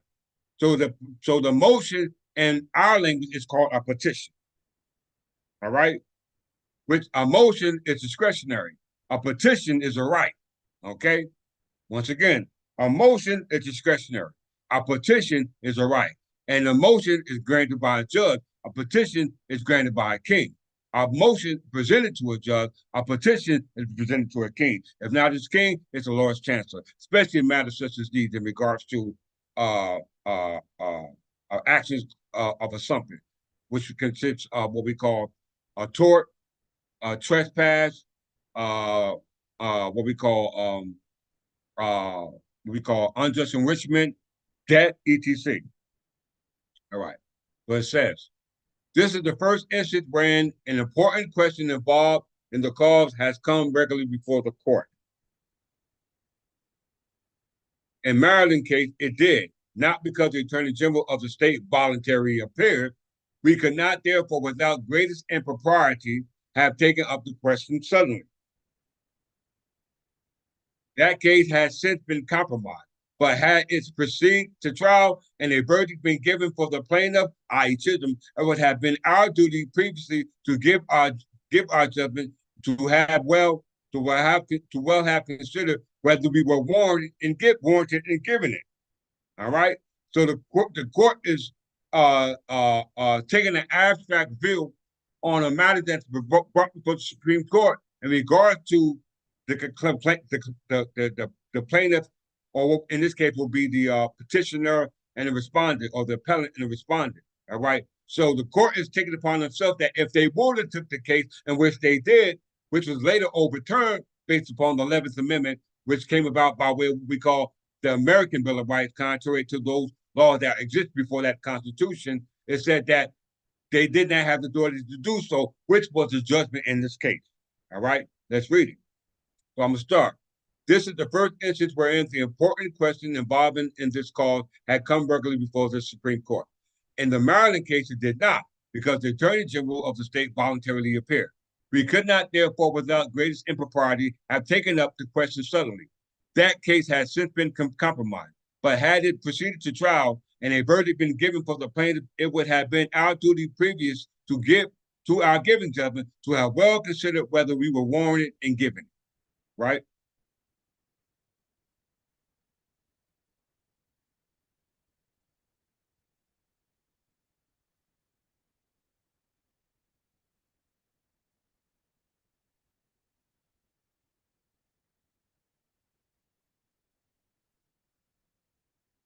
I had this great doubt upon my mind, and should in such case have proposed a discussion of the subject.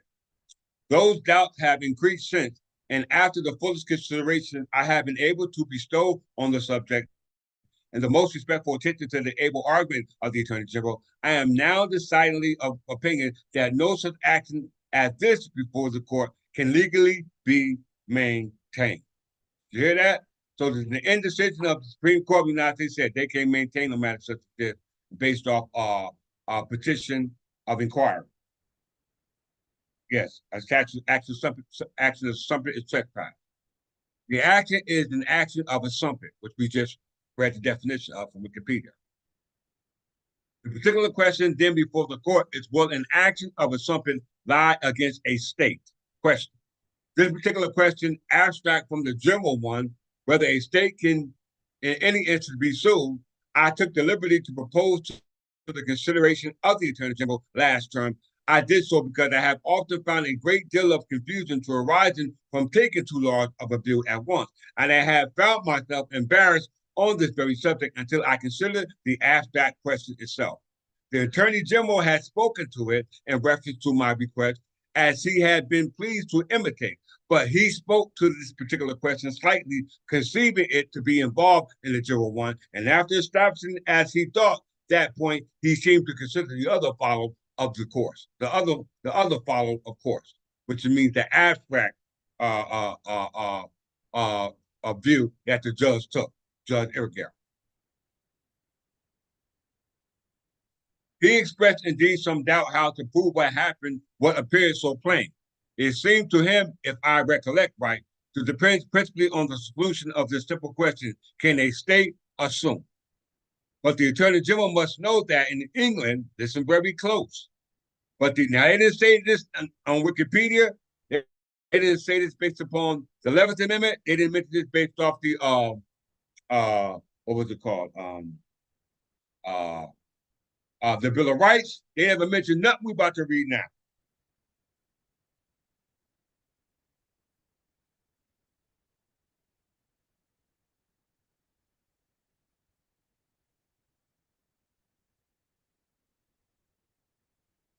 Right, so let's see. But the Attorney General must know that in England, certain judicial proceedings not inconsistent with the sovereignty may take place against the crown, but that an action of assumption will not lie.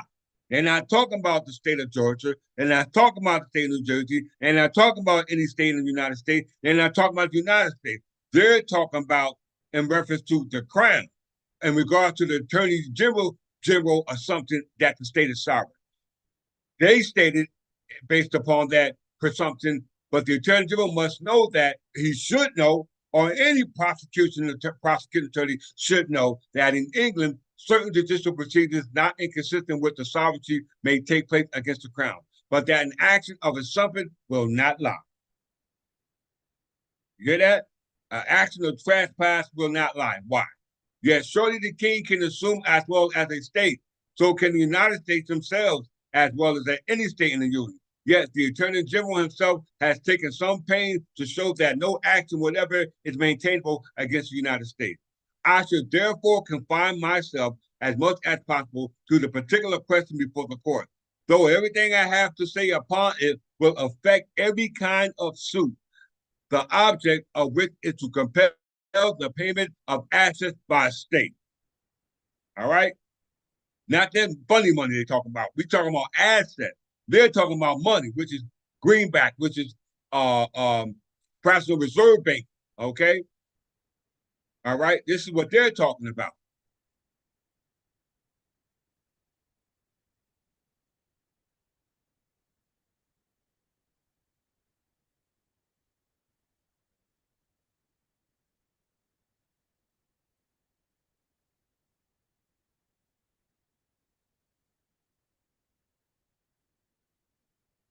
Listen, y'all.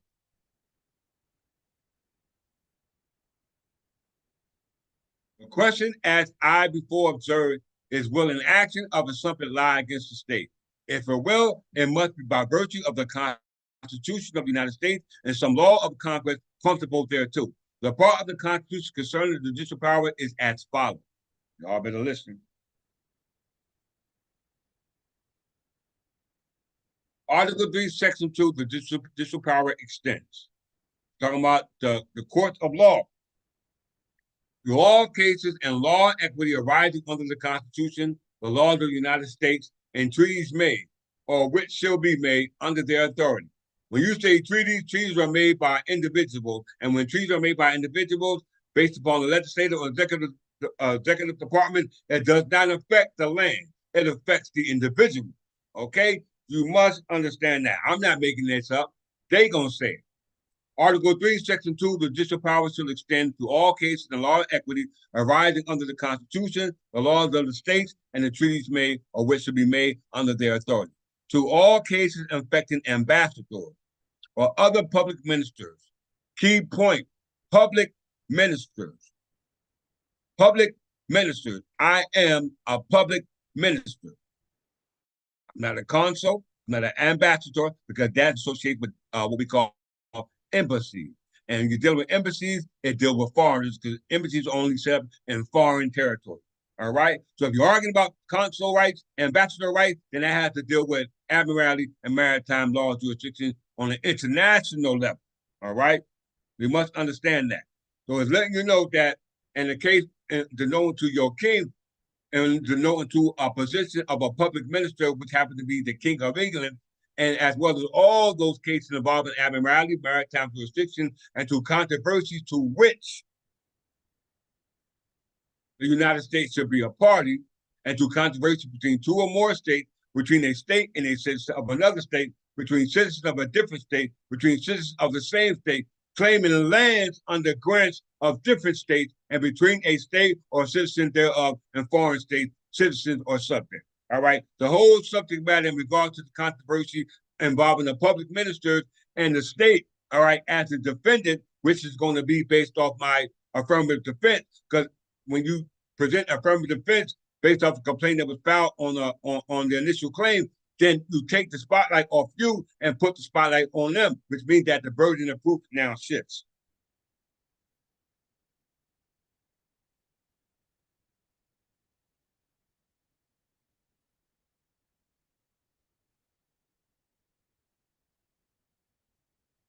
Okay? The burden of proof now shifts under what we call affirmative defense. All right? Which means to prove that what they claim when I did wrong, they actually did. Okay? Why? This is why it comes up under what we call the statute of frauds, because the statute of frauds falls under what we call actions of assumptions, which deals with contracts, torts, which brings forth arguments that arise in what we call either debt or unjust compensation. All right.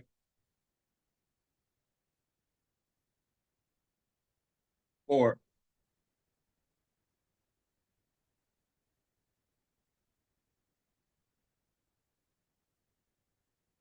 now let's get into the heart of the case. We already read this, the basis or the syllabus of the case.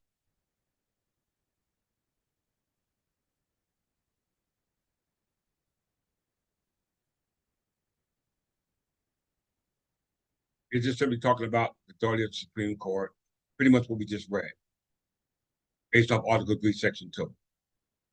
You can read it on your own time, but for the sake of time, we got to continue to move on with regards to what you.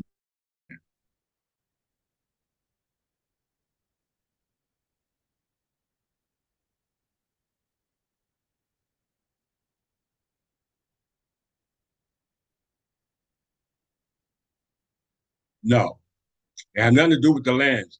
If a treaty was made in regard to the land, it's based off disputes that took place on the land.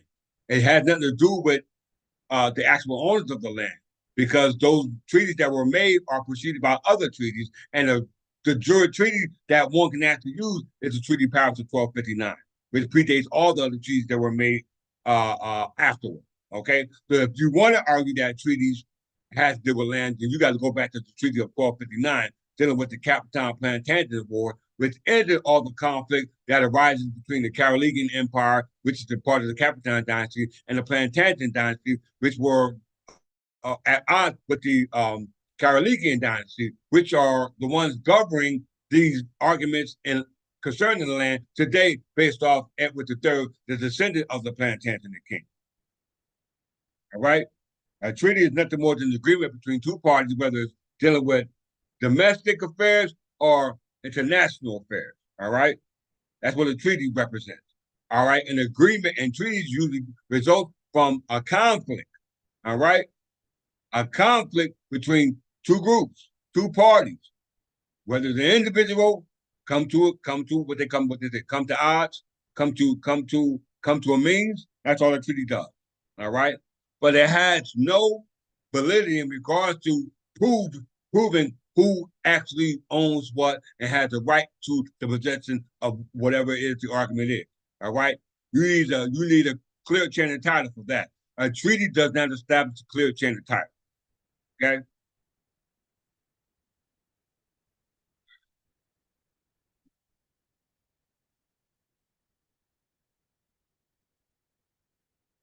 You see all those alliances made with Scottish and the Frankish kings. Those alliances were treaties.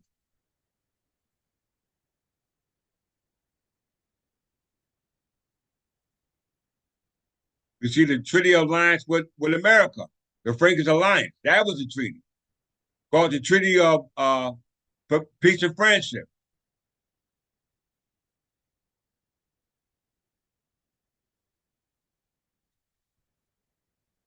Let's just look at that real quick.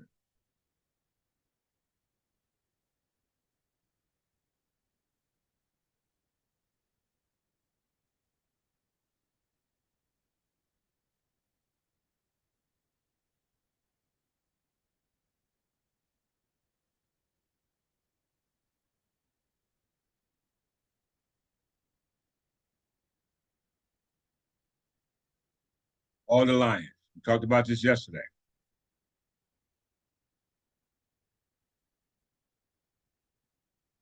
All these are treaties. All right. All these are treaties made between Frankish kings and other kings of nations. All right. But our most focal point is Frankish kings with the Scottish kings in his present day. And that will bring us right here. Franco American alliance. All right. Frankish or Franco. It didn't say French.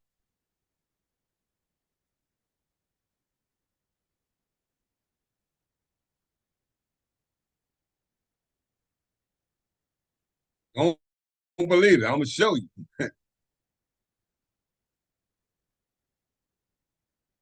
The Franco-American Alliance was a 1778 alliance between Kingdom of France and the United States during the American Revolutionary War. Why was this alliance? Because Kingdom of France was pissed off with Great Britain.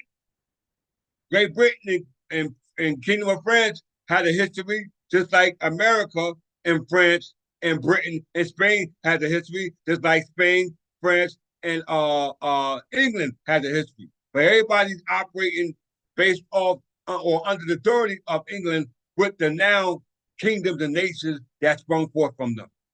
Okay?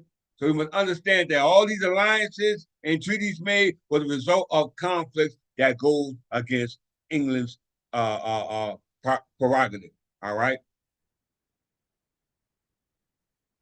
You catch on quick, Brother Rich in the House of Spencer. Let's get back in the case.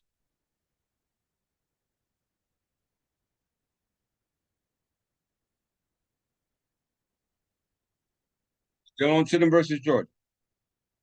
The only principle of law then that can be regarded are those common to all states. All right.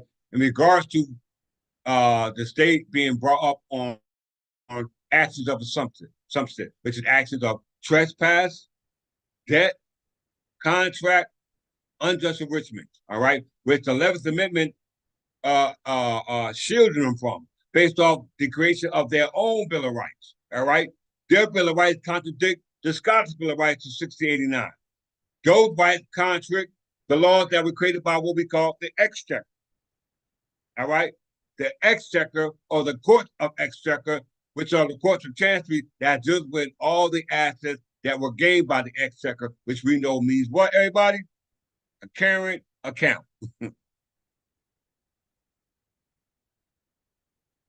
Right?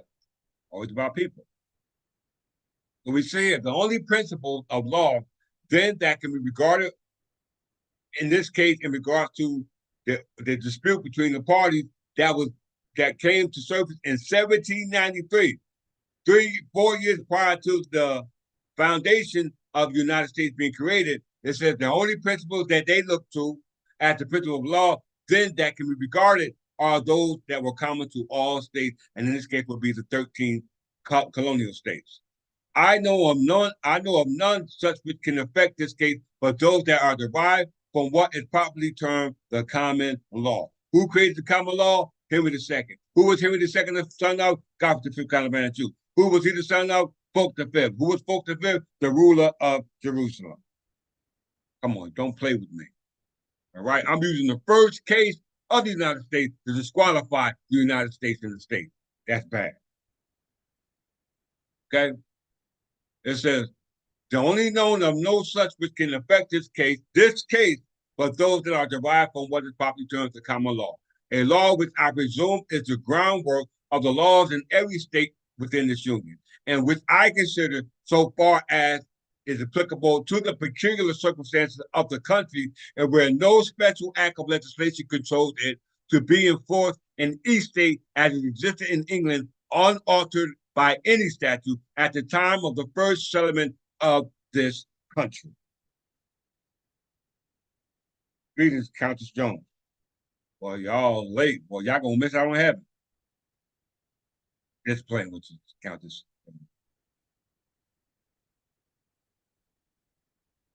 So it said that the common law of England is unaltered by any new act or amendment or legislation that the United States or the states create, because the common law was accepted by all the colonies of all the now called states by way of them being subject to the crown, which is called the colonies of the crown, which is called royal colony.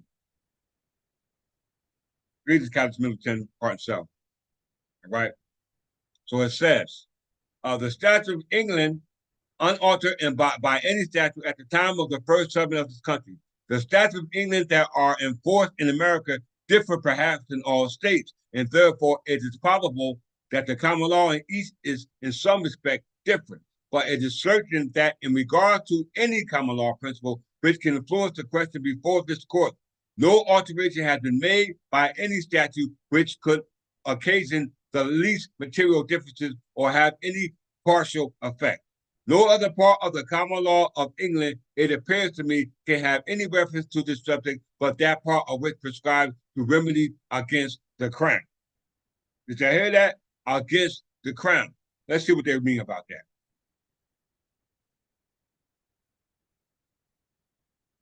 This is in 1793, y'all. Every state in the Union, in every instance where its sovereignty has not been delegated to the United States, I consider to be a completely sovereign as the United States are in respect to the power surrendered.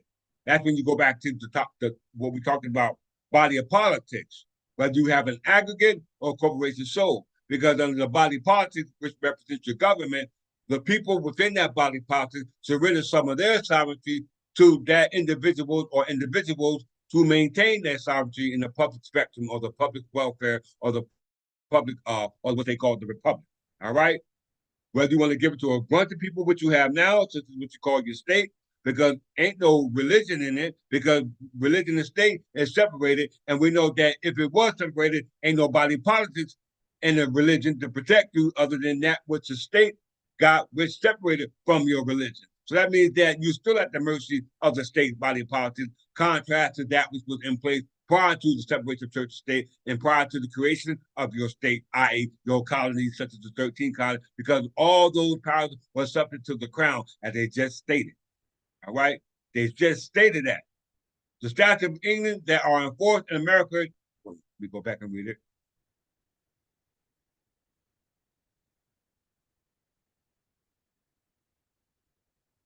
The only principles of laws that can be regarded are those common to all states. All right? Georgia is not even in consideration. All right? I know of none of such which can affect this case, but those that are derived from what is properly termed the common law. A law which I presume is groundwork of the laws in every state within this union, and which I consider so far as it is applicable to the peculiar circumstances of this country. Not this case, but this country, and where no special act of legislation control. This is called a special act of legislation is called positive law. All right. A special act of legislation is called positive law. All right. So it states where no special act of legislation controls it to be enforced in each state as it exists in England, unaltered by any statute at the time of the first settlement of this country. So that means that if the law of England, which was the common law, was here prior to the settlement of this country, unaltered by any statute or by any special legislation by way of what they call positive law, that means that, goddamn it, this must be England. This must be England.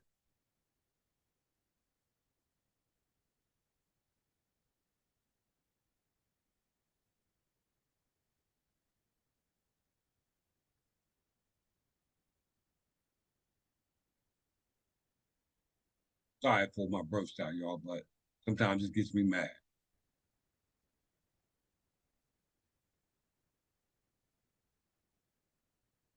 All right, hold that thought.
Every state of the Union, in every instance where its sovereignty has not been delegated to the United States, are considered to be completely sovereign as the United States are in respect to the power of surrender under the Republic.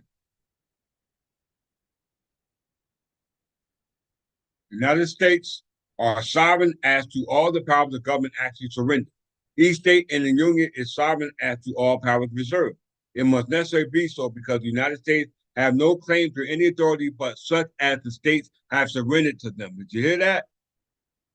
Did you hear that? Of course, the part not surrendered must remain as it did before. Key point. The part not surrendered must remain as it did before. The power of the general government, either of the legislative or executive nature, on which particularly concerns treaties with foreign powers, do for the most part, if not wholly, affect individuals and not states. Did y'all hear that? They require no aid from any state authority. This is the great leading distinction between the old Articles of Confederation and your present Constitution. Did you hear that? I'm gonna read it again when I come back when I get my coffee. But y'all read that again.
All right. So they can't do the common law if they wanted to. They cannot they could not untie this common law from this land if they wanted to, right?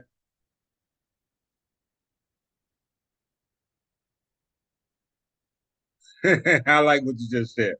Brother Rich from the House of Spencer said, I think this is the only channel I don't have to ask questions. All my questions being answered by just listening.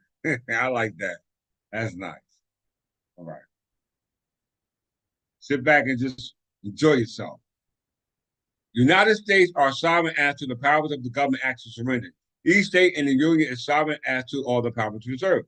It must necessarily be so because the United States has no claim to any authority but such as the state have surrendered to them.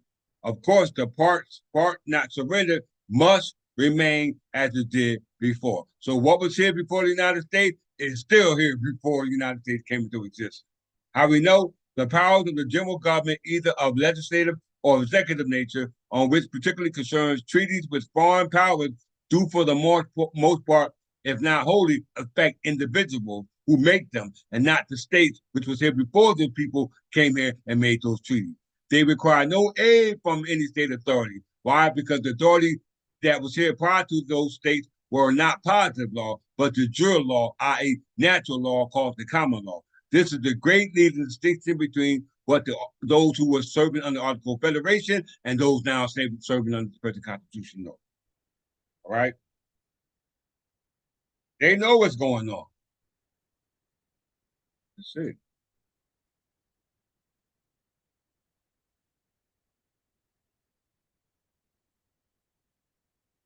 And this is one of the first cases of the United States.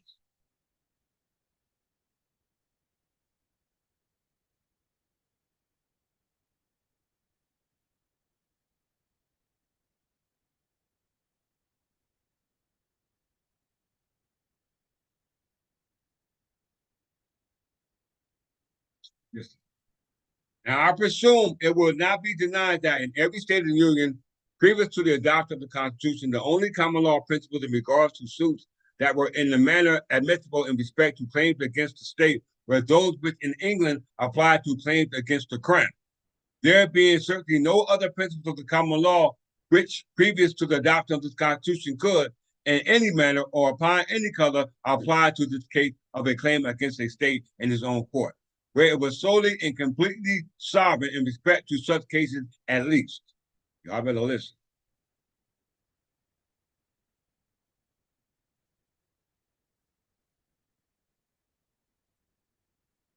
Whether that remedy was strictly applicable or not, still I apprehend there was no other. The only remedy in a case like that before the court by which, by any possibility, a suit can be maintained against the crown in England or could be at any period from which the common law, as enforced in America, could be derived. I believe is that which is called a petitioner right. It is stated indeed in Commons Digest 105 that until the time of Edward I, the king might have been sued in all actions as a common person, and some authorities are cited for that position. Though cited for that position, though it is even there stated as a doubt, as a doubt, but the same authority adds, but now none can have any action against the king, but one shall be put to suit to him by his petition. All right, did you hear that? So, what was discretionary on the state is a right for a subject. All right, because it mentioned all the way back in the time of Edward I, in regards to rights and protection under the common law, it says that the right for remedy under the law goes back to the time of Edward I, which was called a petition of right. Did you hear that? A petition of right. Why would the Supreme United States of America in 1793 make reference to Edward I? Why?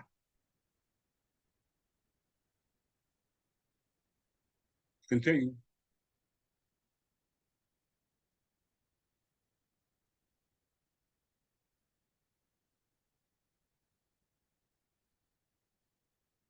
All right, let's go to the substance of the case and with Judge Ingrell, that's his name, may use to make his dissent on this case. All right, this goes all the way back to the Exchequer. All right, remember the statute of frauds was created in what year? 1677. All right. This case here involves a contract, all right, which is the action of assumption passed by and Alexander Chisholm against the state of Georgia for payment based upon taxes, payment from the Department of Treasury, all right, which the Attorney General moved for, but the United States Supreme Court said they lack jurisdiction. Why? Because they can't afford those type of remedies. They can't spill the beans, all right? And they made that distinction based off inquiries or dissent in other cases that exist before them, such as those that originated from the common, all right? As an example, all right? As a pivotal, all right?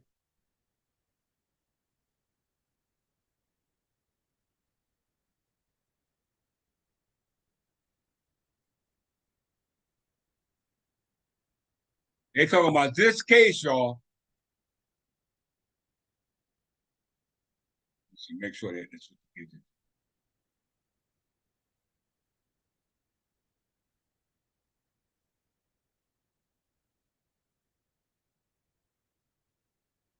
All right, no, this case that they make a reference to goes back to a case dealing with the barons of Exchequer as well as the goldsmiths, all right, which we're going to talk about in a second.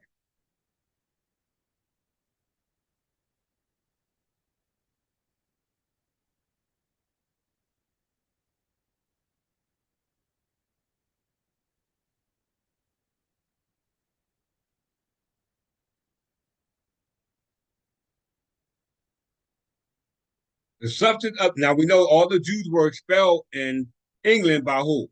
Edward the First, right?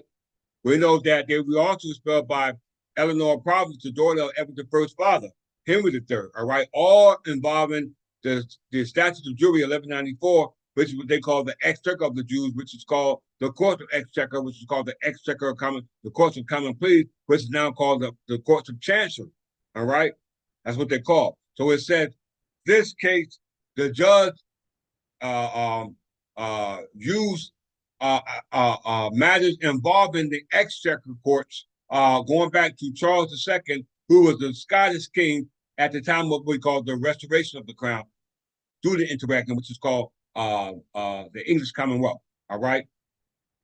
He says the subject of the case was as follows: King Charles, having received large sums of money from bankers, all right, on the credit of the growing produce of revenue for the payment of which tallies and orders of the Exchequer were given, afterwards made transferable by statute, and the payment of these having been afterward postponed, the king at length, in order to relieve the bankers in 1677, granted annuities to them out of the hereditary Excise. This will be the treasury, equal to 6% interest on their several days, but redeemable on payments of the principal. All right. Thus, interest will be paid till 1683. But it then became in arrears and continued so after the Revolution. And the suits which were commenced to enforce the payment of these arrears were the subject of this case. The bankers presented a petition to the barons of Exchequer for the payment of the arrears of the annuities granted, to which the petition of the Attorney General demurred. Okay, so what is the barons of Exchequer?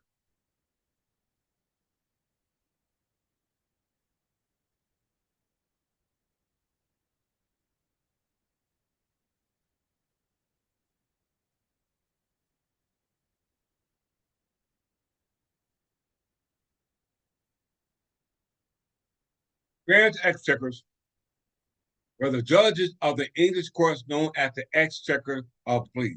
Did you hear that? Did y'all hear that? It said the Baron of Exchequers were the judges of the English court known as the Exchequer of Pleas. So that would be the courts of Chancery. Am I not mistaken? All right, because the head of the Exchequer is the Lord Chancellor, keeper of the King's consciousness. All right, which will be in New Jersey, because New Jersey Supreme Court represented the King's bench. We read that in Edward Kingsby's book. All right, the Supreme Court of New Jersey. All right, we just read Enray versus Van Winkle in regards to the Exchequer of the Supreme Court of New Jersey, which is validated by the 1947 Constitution, the 1844 Constitution, and the 1776 Constitution. All right, we already qualified that. I'm not going back. Those who want to qualify, go back and watch this channel after it's posted, right? The barons of Exchequer are known as English court, in the English court known as Exchequer of Pleas. So the members of the Exchequer of Pleas or the Court of Common Pleas or the Court of Chancery are judges, all right? Are judges. Very important for you to understand that.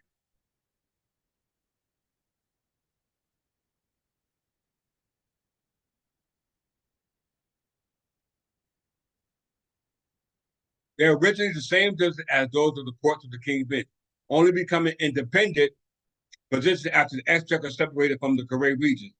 In the early years of the Exchequer, which means the current account, existed, the barons were the chief auditors of the account of England, a role passed to dedicated auditors during the reign of Edward II, the son of Edward I, the son of Henry III, the son of the son of Henry II, son of Godfrey V, Godfrey V kind of Anjou, son of Folk, ruler of Jerusalem.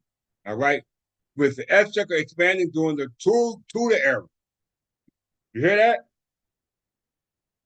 The Exchequer expanded to the Tudor era. The barons became more important, where previously only the chief baron had been appointed from the sergeants at law, with the other barons mere barristers. All right, that goes to the Inner Temple Clifford's Inn that we talked about yesterday. It became practical for all barons of the Exchequer to be sergeants. This further increased the Exchequer standing since for the first time it put the Exchequer at the same level at the Court of Common Pleas and the Court of King's Bench, where all judges were already required to be sergeants. Prior to the change of 1533, sergeants had precedence over barons sitting in the high court of the great eminence. Thereafter, they held the degree of court to qualify at the Inns of Court at the Singers of Court, Westminster. The Inns of Court is in where? Clifford's Inn. Okay? Clifford's Inn. So we see that the barons of the Exchequer are actually judges of the court of Exchequer. All right. Let's see when the Exchequer stopped. All right. Let's see when it stopped. The stop of the Exchequer. And who stopped?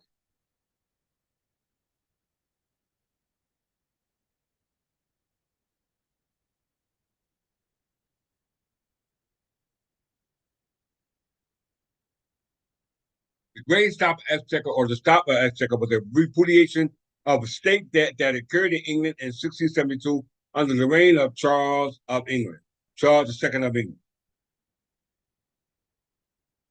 We already went through the revised statute, Title 46:3-1.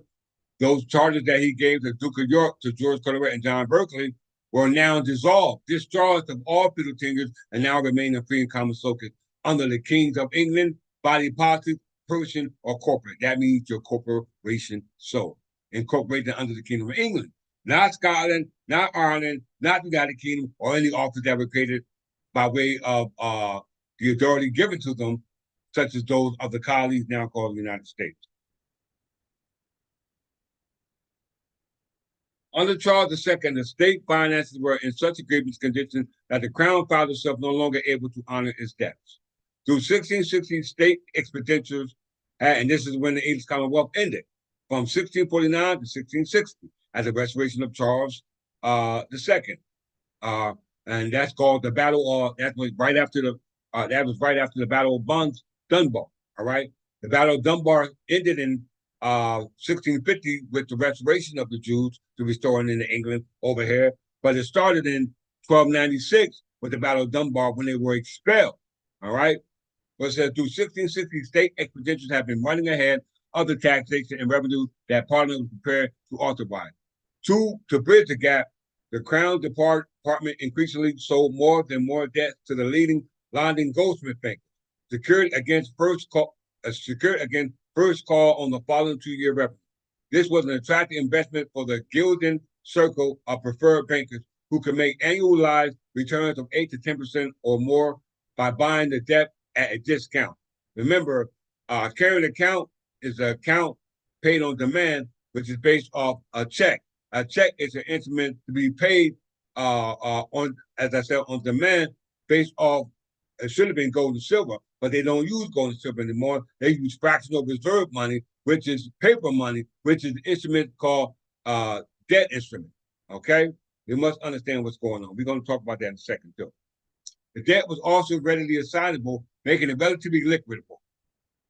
So bankers could trade it between themselves or sell it to private investors. But as a larger and larger proportion of the state anticipated revenue became pre-committed in this way, its room for independent maneuver became narrow and narrow.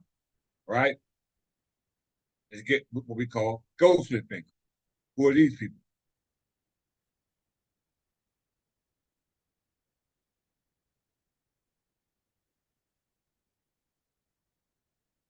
Goldsmith bankers. Goldsmith bankers were the business roles that emerged in the 17th century of London. From the London goldsmiths were there gradually expanded their service to include storage of wealth, providing loans, transferring money, and providing bills of exchange that will lead to the development of what they call checks. All right, Exchequer. Some of the concepts were brought over from Amsterdam, where goldsmiths will provide gold storage and issue chits that started to be used as a medium of exchange. The goldsmith banker became a key development in the history of banking that will lead to modern banking. You hear that?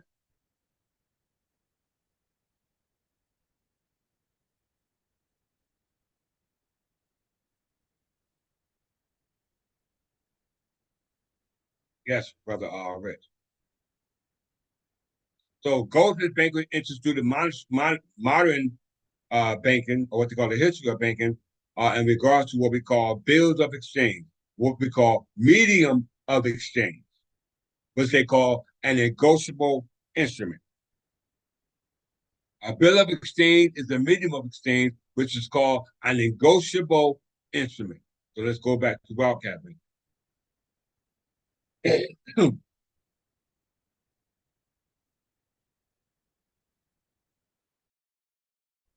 I put it up.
Sorry about that.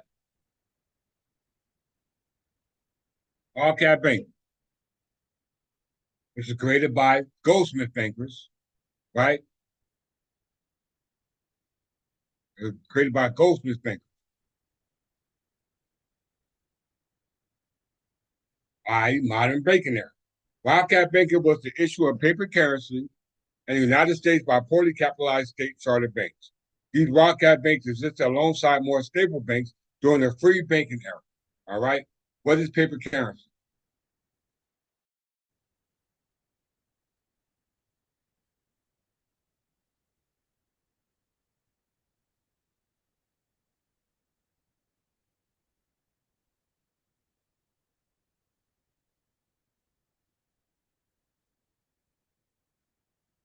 Right? Well, you see it right there in the case law. First case, Chisholm versus Georgia, one of the first cases in the United States, and they're talking about a history of uh, modern banking from the original origin of where it started from, as you said, was Goldsmith banking. All right. A banknote, also called bill, North American English is paper money, or simply called a note. And a type of negotiable promissory note. A promissory note made by a bank or other licensed authority payable to the bearer on demand. Banknotes were originally issued by commercial banks, which were legally required to redeem the note for legal tender, usually gold or silver. When presented to the chief cashier of the originating bank, the commercial banknote only traded at face value in the market several served by the issuing bank. Commercial banknotes had primarily been replaced by national banknotes issued by a central bank and monetary authority. All right. So wildcat banking was the creation of what they call paper currency.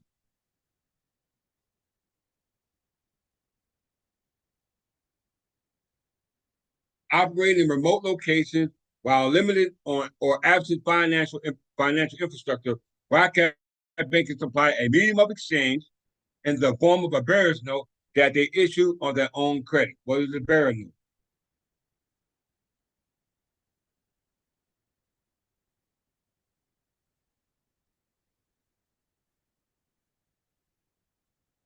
I already talked about this a long time ago.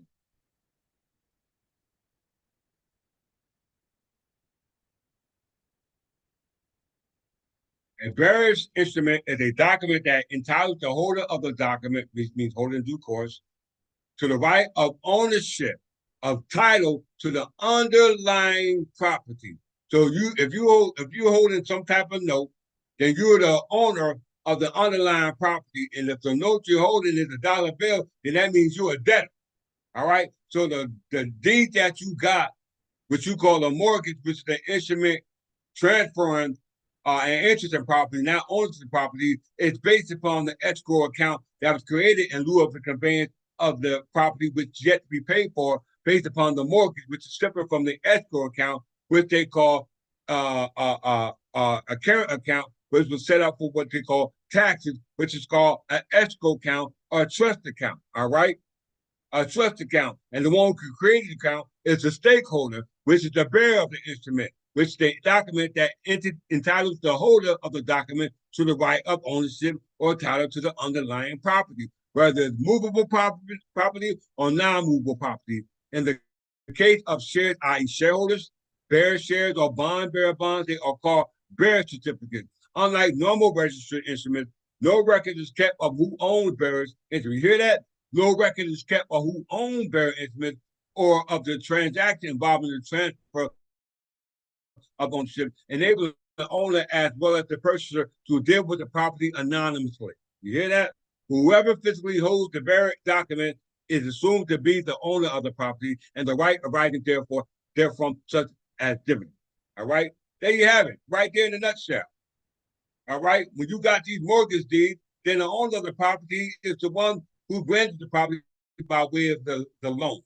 All right? In order for you to have conveyed property, three things must be fulfilled. You must get a loan, the property must be insured, and it must live up to the encumbrances that are placed upon the conveyance, which usually falls into what we call fee simple transfer.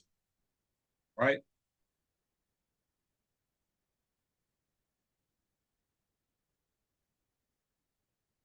Back to the case.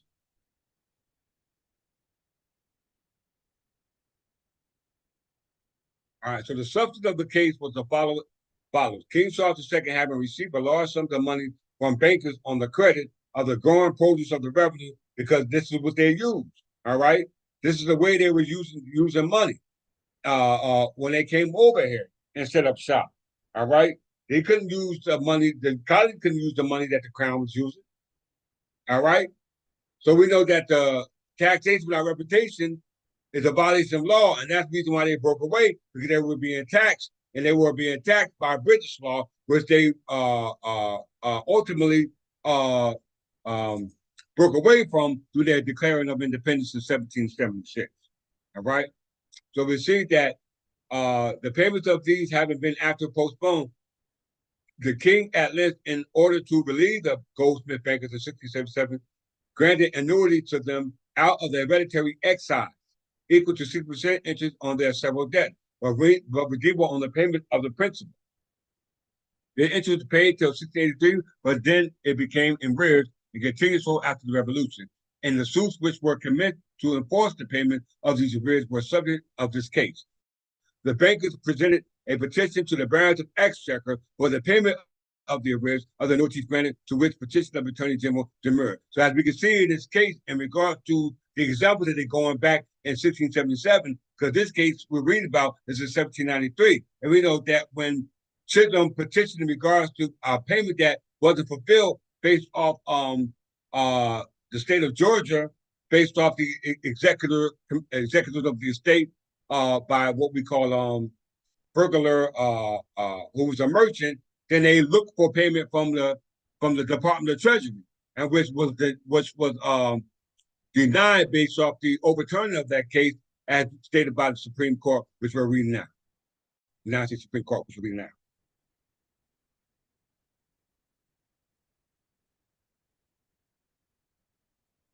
Two points were made. First, whether the grant out of excise was good. Second, whether a petition to the barons of Exchequer was a proper remedy. On the first point, the whole court agreed that, in general, the king could alienate the revenues of the crown. But Mr. Baron Lechmore differed from the barons by thinking that this particular revenue of the excise was an exception to the general rule. All right? Remember, abstract rule and general rule, which was stated by Judge Iberdell in regards to the attorney's opinion on the general rule. But all agreed that the petition was a proper remedy. Judgment was therefore given for the petition by directing payment to the complainant at receipt of the Exchequer. All right. The reason why he got the petition granted because it was based upon the law of the common law, and in this case, 1677. I mean, in 1793. All right, dealing with Chisholm versus Georgia. He got the petition, but was later overturned based off the creation of the 11th Amendment, which didn't come about to the Bill of Rights of the United States. Right. It says, let me read that again. But all agreed that the petition for proper remedy was based off a petition of right. Judgment was therefore given for petition by directing payment to the complainants at the receipt of the Exchequer, which we know is the current account. A writ of error was brought on the judgment by the Attorney General in the Exchequer chamber. There, all the judges who have argued held a grant out of the excise good.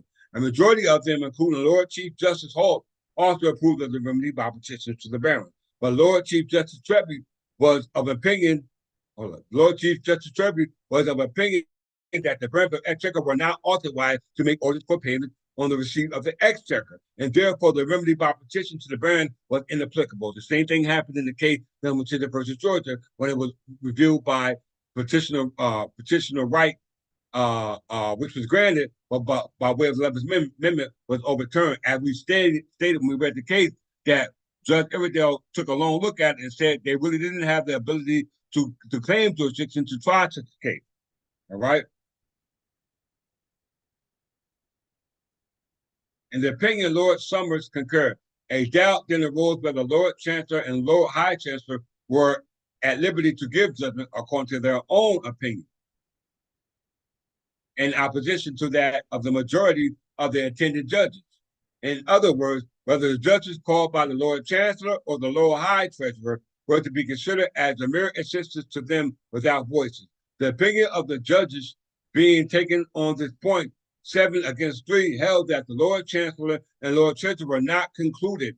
They didn't say excluded, they said concluded by the opinions of the judges, and therefore the Lord Keeper in the case in question, there being no Lord Treasurer at the time, might give judgment according to his own opinion. Lord Somers concurred in this idea, reversed the judgment of the court of the Exchequer. Okay? But the case was afterward carried by Everett into Parliament, and there the Lord reversed the judgment of the Exchequer chamber and affirmed that of the Exchequer. However, notwithstanding this final decision in favor of the bankers and their creditors, it appeared by a subsequent statute that they were to receive only one half of their debt. The 12th and the 14th of King William III, after appropriating certain sums out of the hereditary excise for public usage, providing that in lieu of the annuities granted to the gold bankers and all arrears, the hereditary excise should, after the 26th of December 1601, be charged with an annual sum equal to an interest of 3% to redeem the payment of the moiety of the principal sum. So we see that the Parliament, a de facto Parliament acting under what we call the Commonwealth, bailed out the goldsmith bankers because that's how they got started. That's how they get started, and the practice is still going on today. All right, still going on today because we know that the bankers of the barons of Esquire were judges, and those bankers of Esquire were judges of the Exchequer chamber, and we know that the Exchequer chamber was subject to Parliament, and the Parliament was ran by the king, whoever those kings was, the juror de facto. They ran the show, and as we know, it was established by those kings, going back all the way to, as we said,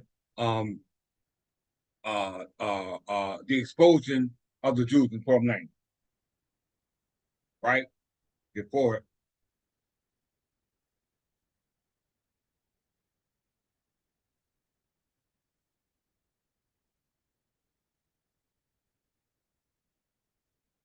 After citing many authorities, Lord Summers proceeded thus.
After citing many authorities, Lord Summers proceeded thus.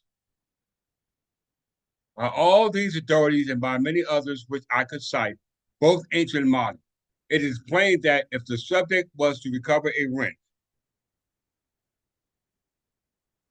yes, rabbits exist in this day. By all authorities and by many others which I could cite, both ancient and modern, it is plain that if the subject was to recover a rent or annuity or other charge from the crown, whether it was a rent or annuity originally granted by the king or issuing out of lands which by some secret title came to be in the king's hand. I'm going to read that again. By all of these authorities and by many others which I could cite, both ancient and modern, it is plain that if the subject was to recover a rent or annuity or other charge from the crown, whether it was rent or annuity, which is the asset for payment based off some type of contract or agreement based off uh, renting, which means if you're renting property, then that denotes what we call real estate, which happens to be real estate, and real estate deals with the fixtures that sits on the land, all right, which happen to be the case too, because it involves the crown. So we know crown land is a lodial land, and all those that have an interest in the lodial land based off a conveyance would be nothing more than an estate in land, right? It is plain that if the subject was to recover rents or annuity or other charges from the crown, whether it was a rent or annuity originally granted by the king, not the state, not the United States, not a broker, not uh, a sheriff or somebody standing on town hall talking about going once, going twice. No, no, no. It said whether it was a rent or annuity originally granted by the king or issued out of land, which by some secret title came to be in the king's hand, title came to be in the king's hand. In all cases, the remedy to come at it will be by petition to the person of the king. Did you hear what it said? It didn't say by petition to the king. It said petition to the person of the king. You got hear the language, y'all? So what do they mean by that? Somebody tell me. Or it's just calling 3-2. Person, king, body politic, person, or corporate. That's what they're talking about. That individual sitting in that position as king. Remember, positions change. People change. Positions don't. Once again, positions might change. I mean, parts of people might change, but the positions don't. People might change in lieu of the position that they hold, but when they leave that position, somebody else might fit that position of the station, which remains the same. Okay? But it said, in all cases, the remedy to come at was by petition to the person of the king, and no other method can be shown to have been practiced at the common law. Indeed, I take it to be generally true that in all cases where the subject is in the nature of a plaintiff, a interpleader. Remember, in all cases where the subject is in the nature of the plaintiff, the state is not a subject of the king in reference to annuities or rents that were granted by the king issued out of lands which were subject to the title came into being in the king's hand. All right. So when a plaintiff comes in by way of petition to the right, then that must be a petition in the person of the king. All right, as it just said, and I'll read it again.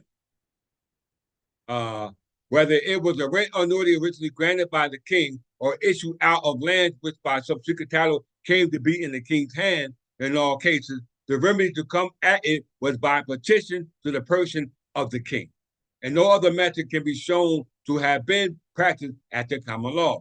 Indeed, I take it to be generally true that if in all cases where the subject in the nature of a plaintiff, which would be the state, to recover anything from the king, his only remedy at common law is to be sued by petition to the person of the king.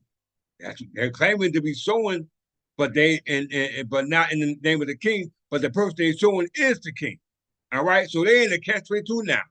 I say where the subject comes as a plaintiff, for as I said before, when upon a title found for the king by office, the subject comes to traverse the king's title or to show his own right, he comes in the nature of a defendant and is admitted to interplead in the case with the king in defense of his title, which otherwise will be defeated by the finding of his office. Did you see that? So if that office is not filled, there's no way that the king can again regain the state that is ceded as a result of interstate. All right? Because if there are no heirs, then the only person or thing that can take abandoned property is the crown. And the crown is personified by the office of the crown, which be that person of the king. I.e., all right? So we know that as we see in here, as I showed you in the case that I filed within the Superior Court, that the state of New Jersey has interpleaded on behalf of a property that they don't know who the owner is. But I'm letting them know that the owner of the property is the king. And I know I'm the king because it says in this case, the only way that a title found upon the king by way of his office must come by way of petition to traverse the king's title. And to show his own right, he comes to the nature of a defendant, which I am, and is submitted to interplead in the case with the king in defense of his title, which would otherwise be defeated by finding the office. So if I didn't sit in the office as the person of the king, then I would have no case and I will be going to jail.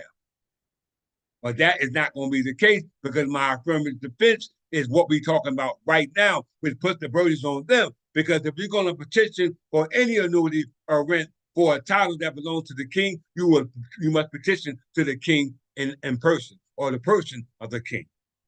Did y'all see that? Let's go back to interplead.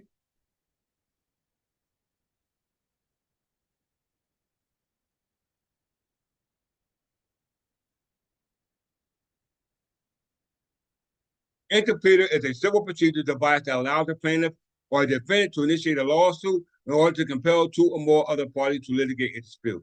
An interpleader action originates when the plaintiff holds property on behalf of another, but does not know whom the property should be transferred.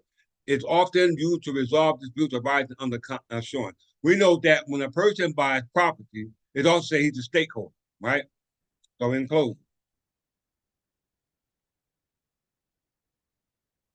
So we know that the state of New Jersey has took the position of the stakeholder by interpleading for property who they don't know who the owner is. All right? They know who the owner is because the only deeds filed in the county is based off conveyance of a grantor to a grantee. And that's usually insured by way of what we call title insurance company. And title insurance company does not insure indefeasible title. They do not insure indefeasible title. I'm telling everyone from now on that when you get this email, you must be on time because I'm keeping a record who are participating and on this platform, and you will be held accountable. You will be held accountable. I don't care what you send me in the email. I don't care if you say hello, King, how you doing? If you're not in class, you will be held accountable. All right. Enough with the procrastination. Enough with it. I had enough. All right. So we know that New Jersey is acting as a stakeholder by way of interpleading as a plaintiff for property who they don't know who the owner is. So we have seen in Chisholm versus Georgia that from ancient time, it clearly says that if someone is claiming to have an annuity or rent and property to know into land, it must petition by right of the king to the person of the king.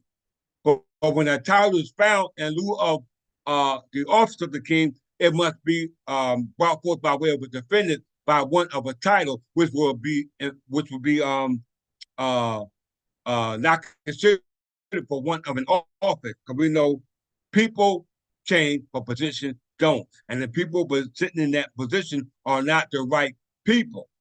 Okay, are not the right people. So I end out on that quote again. We just read from the case.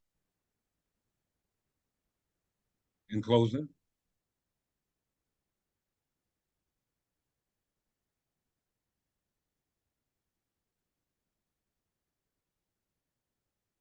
it says all these authorities and by many others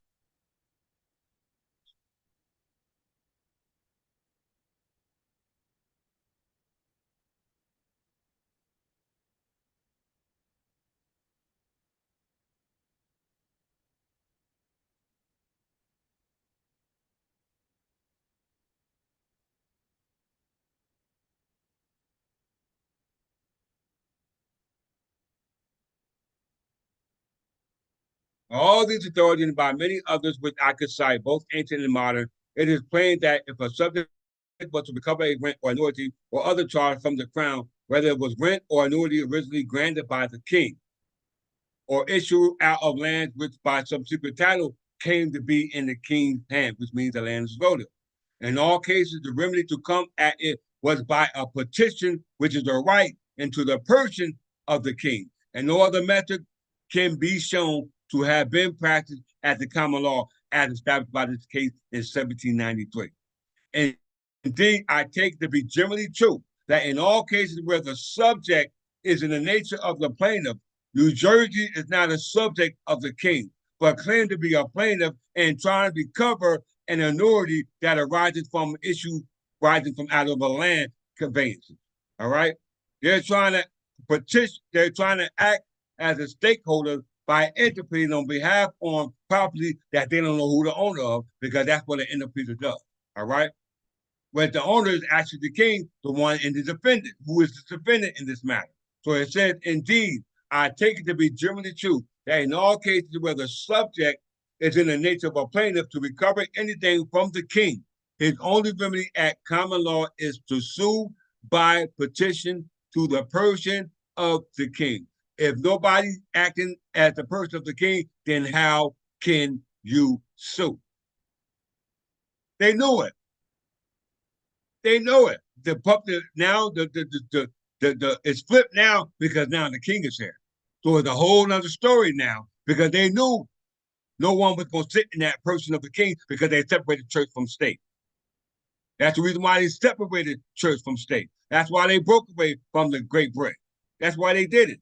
I say, where the subject comes as a plaintiff, for I said before, when upon a title found for the king by office, corporation sold, the subject comes into traverse the king's title or to show his own right, he comes in the nature of a defendant and is admitted to interplead. What happens to an interplead?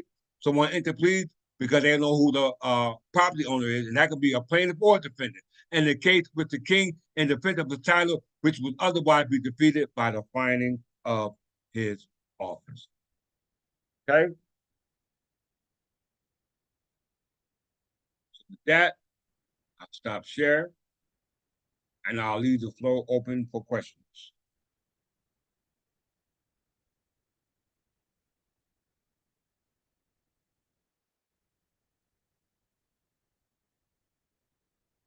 Any questions, my peoples?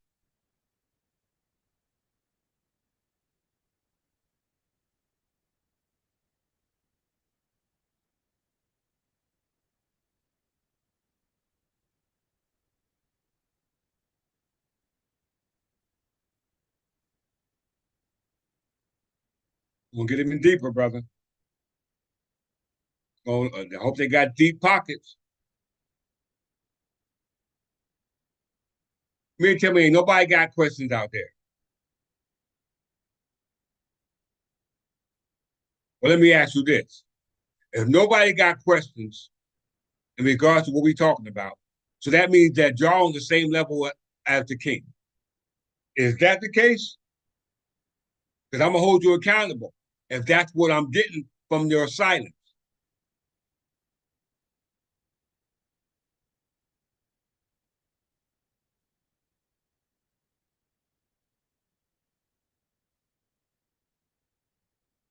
Okay, Brother Rich Spencer jumped out the window and said, I do.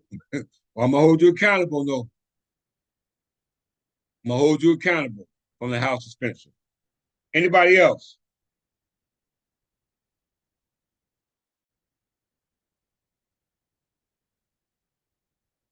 You got a million? I'm going to hold you to it. Nobody else said nothing. Whoever holds your peace, I guess that's what the Fifth Amendment right is, a right to remain silent. All right? You, you, you remain silent. Even though you remain silent, you will be judged by your peers. Right?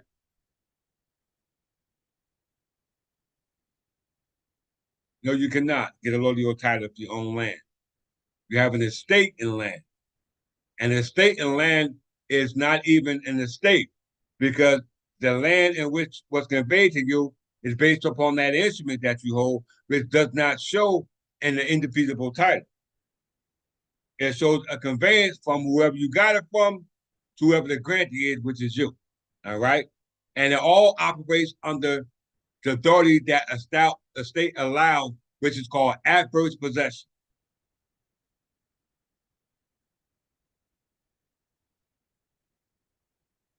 All right, counter assertion. All right. So this is called brother Rich asked the question. Can I ask what if I own land? Could I get a lodio title still? If you don't have a lodio title, then you don't own land. Okay?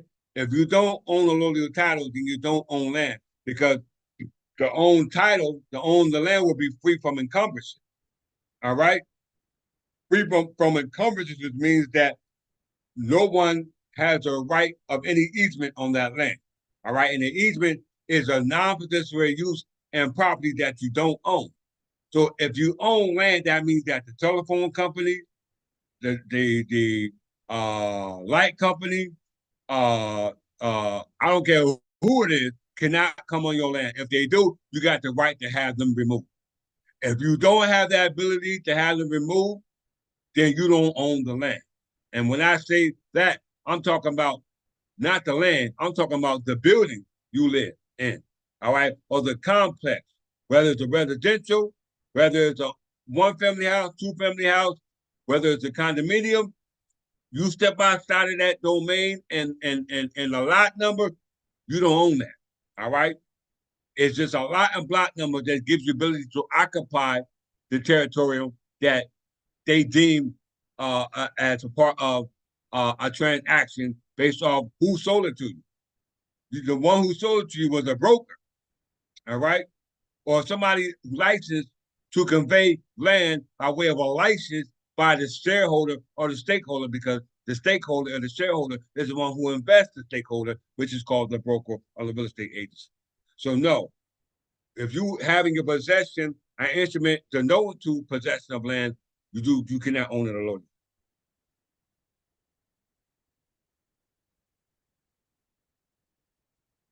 No, you can't do adverse claim on your foreclosed property Because how can you claim interest in the property when the ultimate owner of the property is the state through its eminent domain power? Only the Crown can do that, as counter-search said.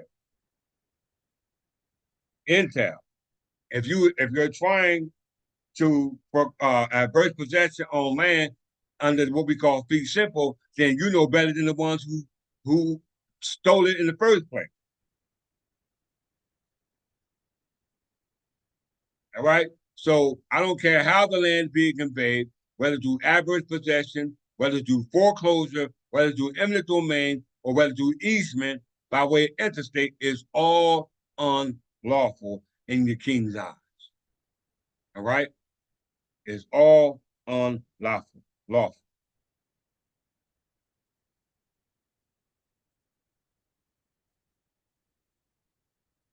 Okay, I'm putting a notice to everyone. All right. To everyone today, May 10th, 2024. Whatever we discussed today, we're going to be going over, but in class. All right. We know class is scheduled for next Saturday. All right. Class is scheduled for this Saturday coming. All right. Actually, I got my grandson, so I might have to I have to reschedule that because he'll be here today. So it's going to be for next Saturday. All right. Next Saturday, or next Saturday or Sunday, when Archbishop gives me a time. Whatever time he deems, either on Saturday or Sunday, everyone who's are thinking about being a part of the Third English Church of England, I don't care if you were a past member or not. If you don't make it to this class or don't give a justified reason for not making it to this class, then you will be held in contempt. Just not class, just meeting. Just a meeting. If you don't make it to this meeting, you'll be held accountable because this meeting will be determined if you're able to enroll in the class. All right. Classes, when they start, will be sweet for you as a result of watching these lectures that I'm doing because you'll fit right at home versus those who just come into the classes and starting fresh, like Brother Rich from the House of Spencer. All right. So you must understand how serious your king is. All right. I don't care how serious you think this movement is, but to me, this movement is very serious. All right. And you can tell by what I bring forth from this platform, which is contrary and different from any other platform that you can go to in this present day. And I invite you to do that, to test and measure the water. Okay. All right. Because these waters are deep. All right. You mess around coming these waters, you definitely will drown. Okay. So with that being said, and all questions being on mute, I just wanted to say that I want to give a shout out to Brother Rich from the House of Spencer, as well as I think we had a newcomer.